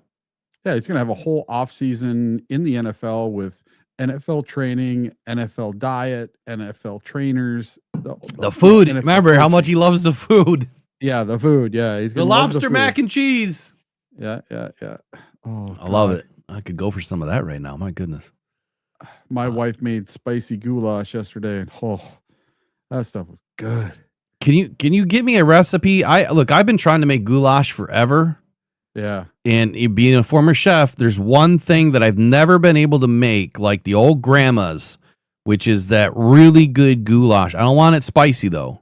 I'll take the spice out. My stomach can't handle it anymore. That's all I used to eat was spicy food. This was just slightly spicy. I mean, she used a spicy sauce, but oh man, so good. Had the long pieces of Parmesan on there, and when you get that mixed in, oh, so good. Well, there's nothing better than just a buttered piece of bread, and then you take your goulash and you stack it in the bread and you fold it in half, and then you eat it. That is the best Sunday football food ever for me. Forget a wing, right? Forget the prime rib. Forget the steaks. Give me some goulash on some buttered bread, man. That just brings you back to being a kid. Yeah. You know, you go to daycare after school, and you know these poor daycare ladies, they gotta make all this food for all these hungry kids, and that is probably one of the cheapest, easiest meals to make. I swear to God, we had goulash like all the time when I was like 6 years old. So I love it, miss it. Yeah. It's good stuff. It's a Hungarian dish. It's good stuff. Oh, but man, it sits in your belly. Yeah, or it exits, one of the two. Yeah. Oh God. Whew. All right, what else is on the list today? We're approaching 9:49 in the morning. What do you want to talk about? Well, I'd like to talk about this next guy. I dabbled on him just a little bit. So Ian Rappaport, he's reporting that the former Falcons offensive coordinator, Zack Robinson, is flying to Detroit to interview for the Lions OC job on Thursday. Robinson is a strong candidate for the Bucs OC job and has a successful history with Jared Goff from their time together. Zack Robinson is a rising offensive mind who most recently served as the offensive coordinator for the Atlanta Falcons 2024 and 2025. Before calling plays in Atlanta, he spent 5 seasons on Sean McVay's staff with the Los Angeles Rams from 2019 to 2023, where he climbed the ranks from assistant quarterbacks coach to pass game coordinator. His coaching style is deeply rooted in the McVay-Shanahan system, prioritizing motion, play action, and marrying the run game to the pass. And that aligns perfectly with the Lions' current offensive identity. Now, he has a connection to Jared Goff. Robinson has been directly and positively connected with Goff. He's had a positive history with the quarterback, and in 2019, in his first year as an NFL coach, Robinson served as the assistant quarterbacks coach, working directly with Goff day to day. For that season, Goff threw 4,638 yards, the second highest total of Goff's career. And then in 2020, Robinson shifted to an assistant wide receivers coach for Goff's final season in LA, remaining a key voice to the offensive staff that helped guide the team to the divisional round. At the time of his hiring in LA, Robinson publicly praised Goff's poise and natural ability, noting that he had been a fan of Goff's since the college game. This pre-existing rapport could be a major selling point for the Detroit Lions, as Robinson would not need time to learn his quarterback's strength or language. And here's a fun little fact for you. Zack Robinson was actually previously, albeit brief, a quarterback for the Detroit Lions. I don't remember that. He was a quarterback during the 2010 season on Detroit Lions practice squad. Zack Robinson? Yes. So I did a little research last night, found a few things about him.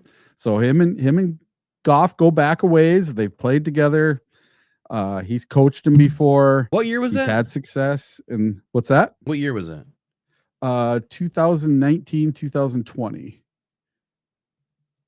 So the year 2019, He was an assistant quarterbacks coach, and Goff threw for 4,638 yards. When is he supposed to come in for interview? Tomorrow. So this guy kind of excites me. And you said he played for the Lions in 2019? In 2010. He was on the Detroit Lions practice squad in 2010. So he's a former quarterback. Oh shit. I don't remember that. Yeah. So Long he's time got ago, a few. Yeah. Well, Jesus, that's 15 years ago, dude. That's a lot of practice squad quarterbacks. And who knows? He might have been on there for a week and we just didn't see him. I might have slept a couple of times. Yeah. I don't remember 2010. That was 2 years after. I don't remember yesterday. I couldn't even tell you what our record was in 2010. I'll take a wild guess. 2010, we were. I'll take a guess. We were 6-10. All right, here let's look. Detroit 6-10 or Lions 10-6 record. 2010. The Lions were 6-10. Look at that shit. They're 4-4 at home and 2-6 away. It's crazy. Yeah, they're pretty bad. Oh man, I don't know how I pulled that one off. Yeah, I couldn't have done that. Was total luck. Hey, the Bears won the division that year. They were 11-5. The Packers were 10-6, and then the Lions and Vikings were both 6-10. The Lions were a third place team. Connor, I'm over here, buddy. Oh.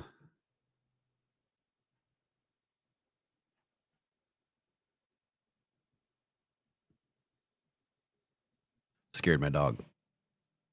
Yeah. All right, what else? What else is on the list today? Oh my God. So the NFL last news? thing I have. Yeah, I could go around do some NFL news for you. And then I got that thing from Holly talking about Yeah, why don't you go through that? I'll be right back. All right, we'll go back up here. Come on, buddy, let's go. So Holly Campbell, she joined the Sunday Sports Club podcast, and she revealed just what Dan Campbell goes through for the Detroit Lions. Holly revealed the brutal reality of Dan Campbell's coaching grind. There's a mental and a physical toll to being a head coach in the NFL. And Holly described the coaching lifestyle as exhausting, noting that while you don't always see the physical toll, the mental toll is visible. She emphasized that the grit culture is a genuine lifestyle, not just a slogan. And this podcast she was on, I didn't get to watch the whole thing. The whole thing is like almost an hour long. So if you guys want to watch it, it's called the Sunday Sports Club. And Holly has a name for something in Dan's office, in the closet of his office. She calls it the depressing closet bed. Dan Campbell has a twin mattress tucked into a dark closet off of his office at the Allen Park facility. Holly described it as very depressing, but functional for when he needs to crash at work. And she likes that he sleeps at the facility to save time and avoid the dangers of driving while exhausted, a 40-minute commute each way. And Campbell occasionally sleeps at the facility. Holly prefers this safety measure over him driving his F-250 while sleep deprived. Now, 3:30 a.m. wake-up calls. On short weeks, like before the Thursday night games, the schedule is even more grueling. And think about how many Thursday games the Detroit Lions had this year. Holly recounted a specific instance where Dan's alarm went off at 3:30 a.m. and he immediately got up, left for work without even hitting snooze or taking a shower. That is dedication. You know, the anecdotes highlight the immense behind-the-scenes work ethic that has defined Campbell's 6th season tenure, showing that his sideline energy is matched by his commitment in the film room and during late-night prep sessions. And once again, if you guys would like to listen to that podcast, it's called Sunday Sports Club, and it's on YouTube. You can watch it for free.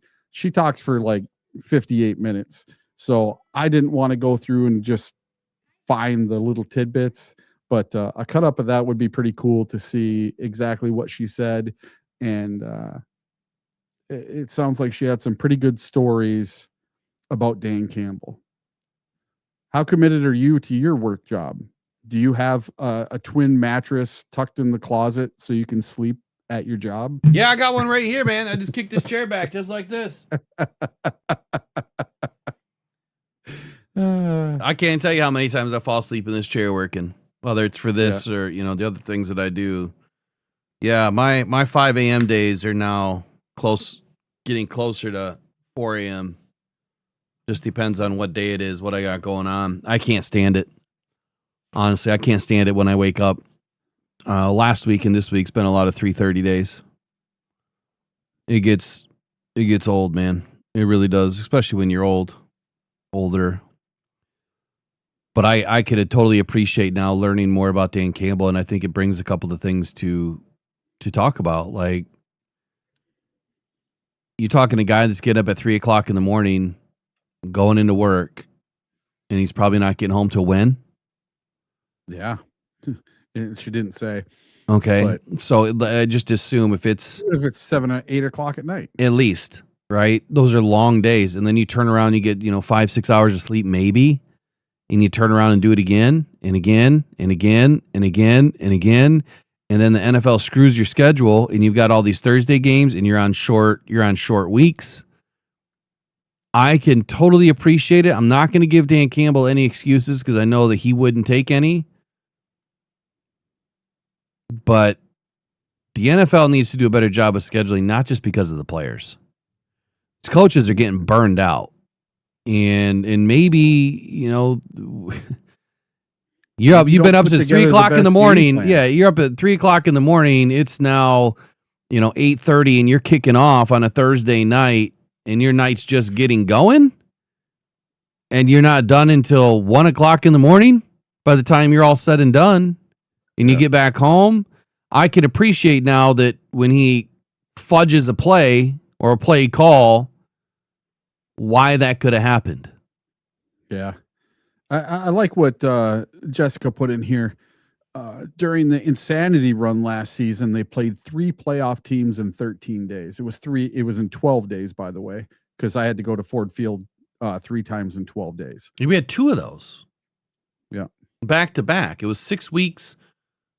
6 games, 4 weeks, or something like that. But it was 3 games in 12 days, like 9 days off, and then 3 games in 11 days, or something like that. Yeah, or 3 games in 11 or 12 more. It was crazy. Yeah, that shit can't happen. I know there was 3 in 12 days because I went to Detroit 3 times in 12 days. Yeah, it's nuts. Driving from all the way up here, that was nuts on me. I mean, spread them out a little bit. I don't need to have to drive, almost 6 hours each way. They don't care about you. They don't care about you driving. They don't at all. They could give a shit. I could though. Yeah. Fly. I didn't fly at all this year. I should have flown. Get yourself a personal what is it called? What's the term? Assistant driver? No. Well, I mean, you could have auto drive, but private plane? No. They got these new, self-driving drones. Yeah. You could get yourself a little self-driving drone. Yeah, there you go. As long as it could drive, or last that long in the air. Yeah. Now that'd be sweet. That's what we need. I'm glad about one thing though. My season tickets are pretty much paid off because I paid for my playoff tickets and that almost completely paid off my season tickets for the year. Yeah. At least they didn't jerk us around on that this year and raise all the prices again. Yeah. And when March comes around, or the end of February, beginning of March, is when they'll let us relocate if we want to, and I'm going to try to relocate this year. I'm going to try to get closer. Why? You don't like where your seats are? I do, but I wouldn't mind trying some other spots in the stadium and maybe possibly get up front row somewhere. Well, before you give up your seats, let me know. Okay. Because it's really hard to get into the 100. So maybe we can manufacture a trade where I can move seats from the 200s down. You know what I'm saying? Yeah. Might be able to do that. We'll see. We'll see. They usually allow that, so you can do loyalty trades. I just got an email from someone that wants to see some workups. If you guys want some workups on some players, it's going to be spread out between now and March. But give me the players that you want worked up for the college, for the NFL draft, and then get me players that you want worked up for free agency. I don't know how you feel, Eric, but when I look at free agency right now, I just the available players, I don't see a ton. Yeah. I haven't really looked at all the free agents yet. We got to start because now that's what we're in. You want to do that tomorrow? Well, no, beginning next week. We'll talk off air, but we'll have a defined schedule of which days we're going to do what, so that we can pay attention to each day and make sure that we go all in on free agency Fridays or whatever. You know what I mean? Yeah, we could pick a position every day or something.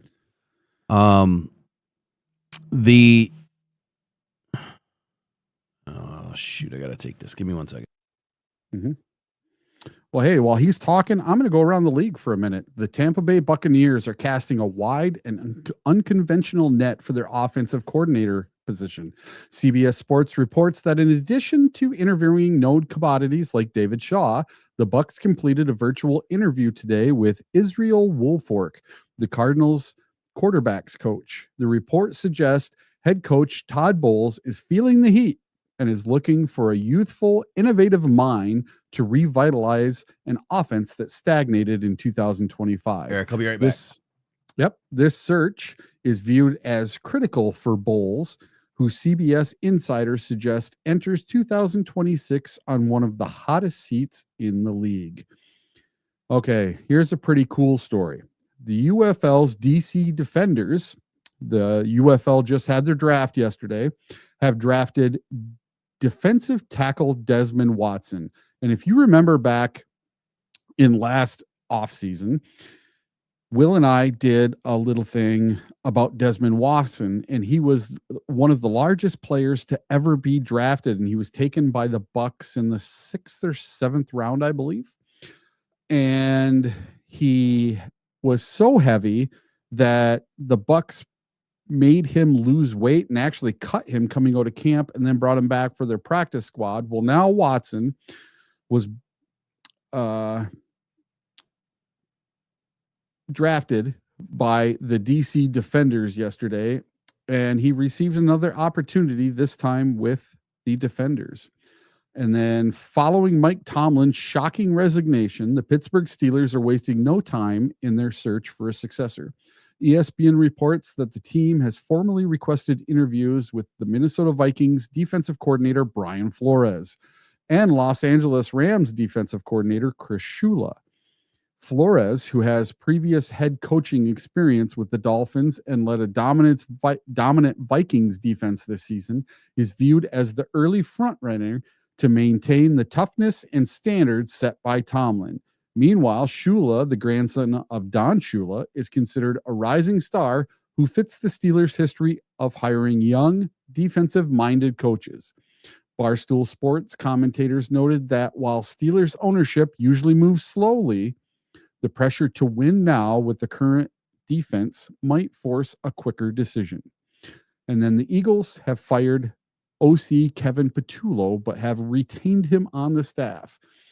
And their two biggest targets right now are McDaniels and Daboll. The follow in Philadelphia continues as head coach Nick Sirianni officially fired offensive coordinator Kevin Patullo yesterday. Yahoo Sports confirms that Patullo was relieved of his duties after just one season calling plays, a move Sirianni described as necessary. to fix an offense that ranked 24th in total yards. NFL Network insiders report that the Eagles are looking to swing big for his replacement, with former Dolphins head coach Mike McDaniels and former Giants head coach Brian Daboll topping their wish list. The aggressive pursuit of two former head coaches suggests Sirianni is feeling the heat and needs an established play caller to save his own job in 2026. While other teams are moving quickly, the Cleveland Browns appear to be stuck in neutral. Yahoo Sports describes the current state of the Browns search as rudderless, with the team yet to identify a clear favorite to replace Kevin Stefanski. Commentary from the Browns Zone highlights the growing frustration among the fan base, noting that while the team has requested interviews with candidates like Todd Monken, who just went to the Giants, and Jesse Mintner, there is a palpable fear that the top candidates like Harbaugh, who already went to the Giants, or Vrabel, Vrabel's already hired, simply aren't interested in the job. The bad news Browns narrative is back in full swing as the team struggles to compete for attention in a crowded hiring cycle. So, yeah, it doesn't sound like the Browns are going to get one of the top head coaching candidates out there. And who realistically wants that Browns job? It may be a while.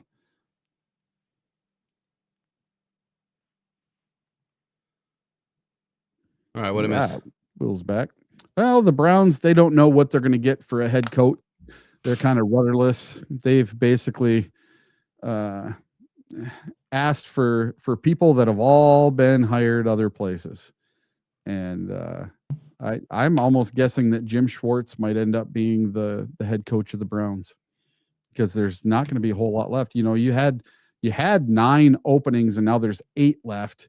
And that Browns job, that's going to be one of them jobs where somebody takes it because there's no other openings.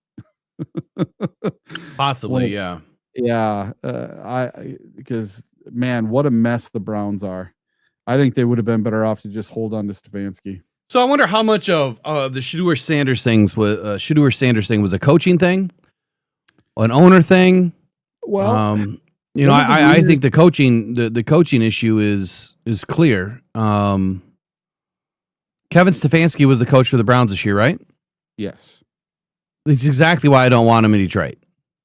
The way that he mishandled Shadur Sanders, the way that they mishandled that complete roster, hell no. Yeah. Rumors were that it was him that did not want Shadur Sanders in the building in the first place. It was him that didn't give him any reps. It was him that didn't play him in the preseason. It was him that made the decision to go to Gabriel first. And so it sounds like that's the reason that he's out for the Browns to begin with, is the whole Shadur Sanders thing. Yeah, I mean, that makes a lot of sense. And here's what else makes sense. I put it out there, when it first dropped that Mike McDaniel was going to be let go. All the Lions fans jumped in and said, "Oh my God, this is the best OC coordinator option for the Lions." And I've stayed firm. It doesn't fit. He's going to be a head coach. And even if he's not a head coach, we still interviewed him because you're going to do your due diligence. I don't see it working out unless you are honestly considering. The only way it works for me, Eric, is this. If you're going to bring in Mike McDaniel knowing he's going to be there for 1 year, that's it. He will be gone next year. Assuming that more coaching, I mean, since there's 9 teams this year, you might only have 3 or 4 next year that open up. But 1 season, and he's gone, that means that Brad Holmes would have to go all in doing exactly what I was doing yesterday, which is opening up all the salary cap by restructuring as many people as you can, as many players as they will allow, right? Because I believe the contract speaks more to it than just the team saying, "Hey, we're going to restructure you." If Brad were to do that and open up $100+ million in cap space, and then go all in and bring in the best possible players that we can, doesn't mean that we're going to win a Super Bowl, but that's the only way it makes sense. Otherwise, you need to bring in someone that's going to stick around for at least 2 seasons, preferably 3.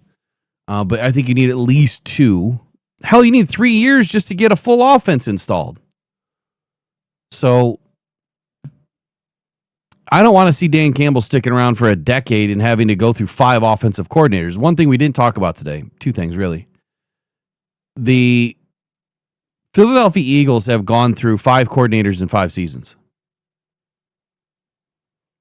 Or Jalen Hurts has been through 5 coordinators since college. That's a lot. Yeah. Is the QB the problem?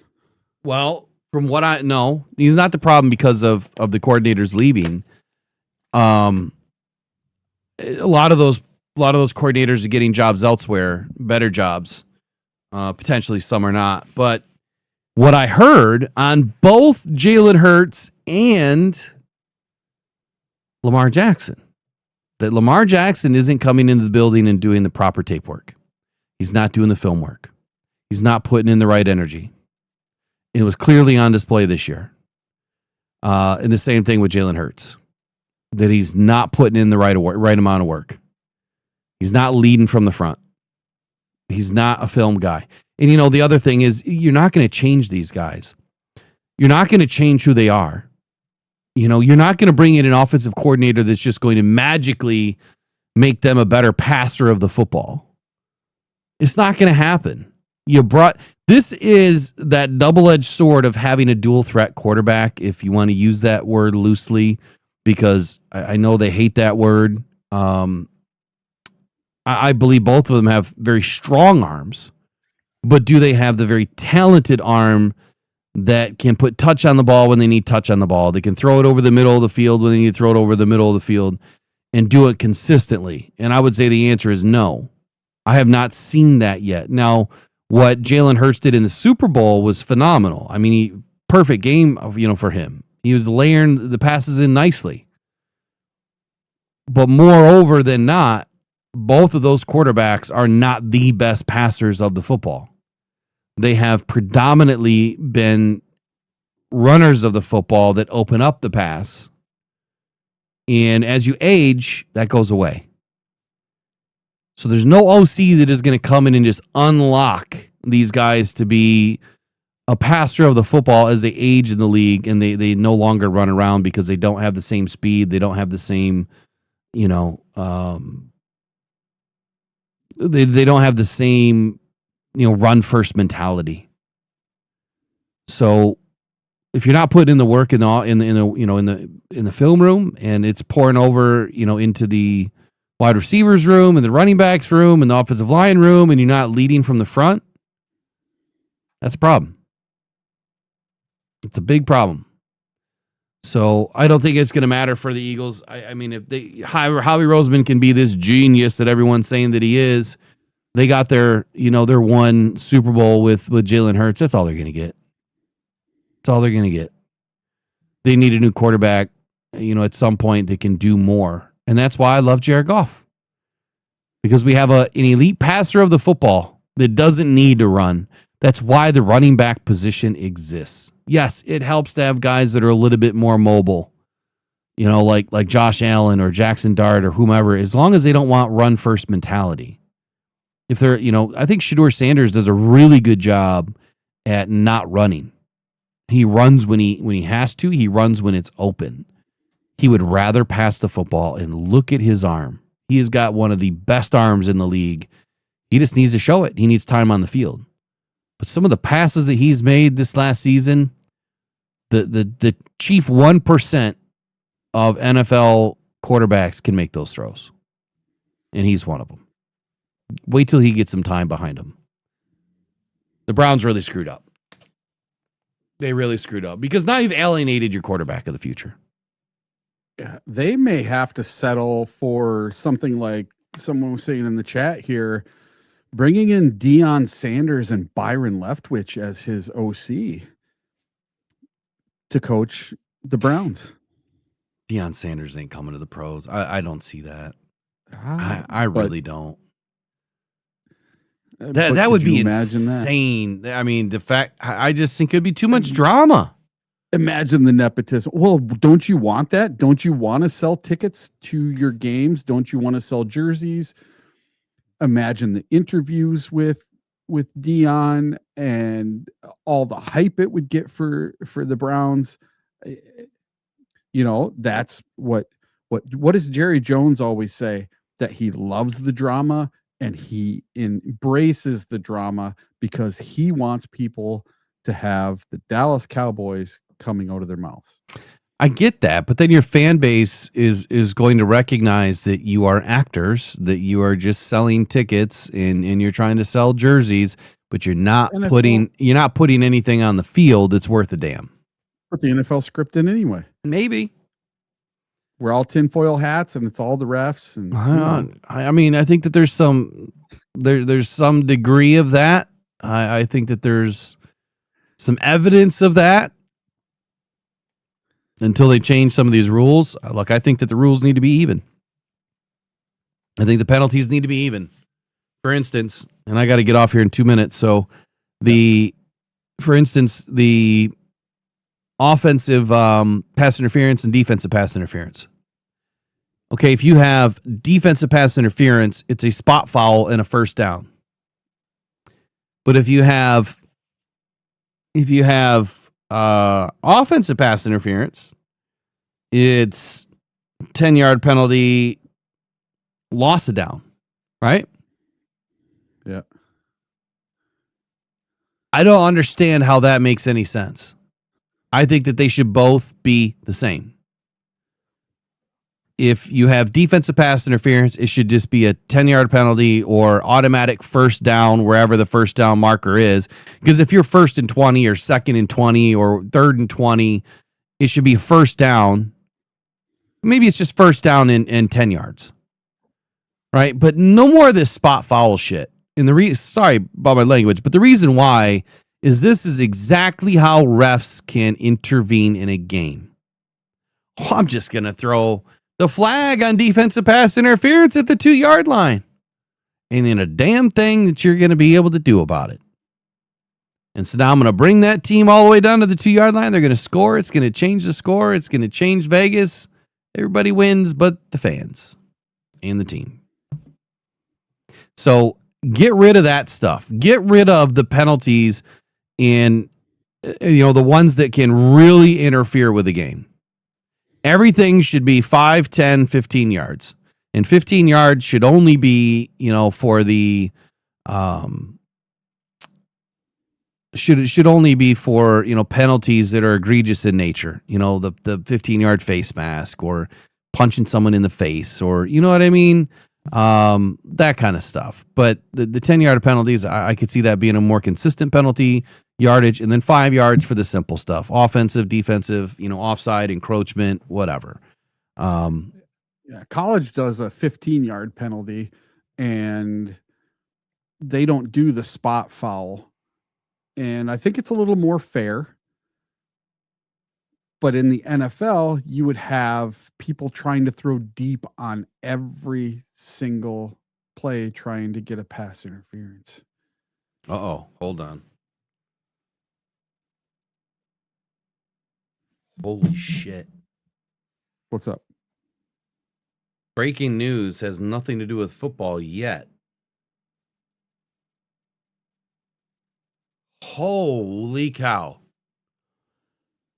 Just released about 10 minutes ago per ESPN, 20 men have now been charged in a point shaving scheme involving more than 39 college basketball players on more than 17 NCAA Division I teams, leading to more than 29 games being fixed, according to a federal indictment unsealed on Thursday in the Eastern District of Pennsylvania. 15 of the defendants played college basketball during the 23-24 and 24-25 seasons. According to the indictment, some have played this season. 2 of the players named in the indictment said Quavarius Hunter and Daquavian Short were sanctioned in November by the NCAA for fixing New Orleans games. At least two of the defendants, Shane Hennon and Marv's Fairley, were also charged in federal indictment in the Eastern District of New York, centered on gambling schemes in the NBA. And I will say allegedly for all of this. Former NBA player Antonio Blankney was named but not charged in the indictment. The indictment also describes Blankney as being charged elsewhere. The scheme, according to the indictment, began around September of 2022 and initially was focused on fixing games in the Chinese Basketball Association, CBA. And the group later targeted college basketball games, offering bribes to college players ranging from $10,000 to $30,000 to compromise games for betting purposes, according to the indictment. In placing these wagers on games they had fixed, the defendants defrauded sports books as well as individual sports bettors who were all unaware that the defendants had corruptly manipulated the outcome of these games that should have been decided fairly. Interesting. And like I said, has nothing to do with the NFL just yet. I feel it's coming. It's coming because maybe basketball is a little bit easier to point shave. Maybe, but I want to go back to. Look at that Raiders game where they kicked a meaningless field goal. Look at the Packer game where they kicked a meaningless field goal. It didn't need to kick the game. It didn't need to kick. It wouldn't have won them anything. You had 1 second left. What's the point? So what's the point of getting 3 points when you need 18 points and there's 1 second left? Exactly. So the interesting thing is during the wild card weekend, and I totally forget which game it was. Might have been the Chargers game. I think it was the Chargers game. Chargers, Patriots. It was towards. Hold on. Thought you had to go. I do got to go. Yeah, it was towards the fourth quarter. But I watched a Chargers receiver go like this. Bat the ball. Didn't even try to catch it. Like, pushed it down. Why didn't you catch the football? Why didn't you even try? His hands weren't like this. They weren't like this. They weren't like this. He just pushed it out of his way. Now, I might have the game wrong, but it was a white jersey. And I can't remember. I can't remember the specific play. And I'm gonna have to go back and look. But I vividly remember him pushing the ball down. I've never seen that act from a wide receiver before.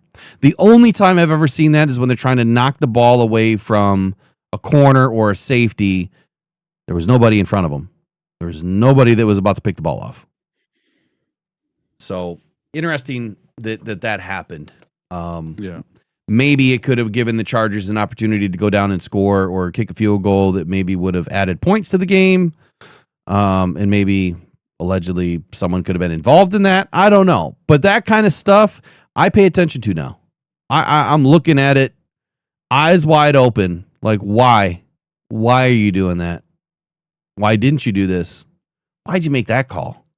Why'd you decide to freaking throw it on 3rd and 1, Ben? Why? Makes no sense. Could have ran it twice. Makes you think. Makes you think. I do got to go. I got therapy today. We'll see you guys tomorrow. Oh, it's coming, man. I feel it's coming. All right, you guys have a wonderful day. Remember, email me, mailbag@rockdown.com.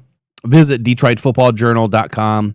Sign up today. All we need is an email. No credit card required. And I will upgrade everybody that signs up this weekend, probably on Sunday. You will have no paywall for the next 6 months. So anyone that signs up here in January, send it to your friends, send it to your coworkers, send it to anybody you want that is a football fan, especially a Lions fan.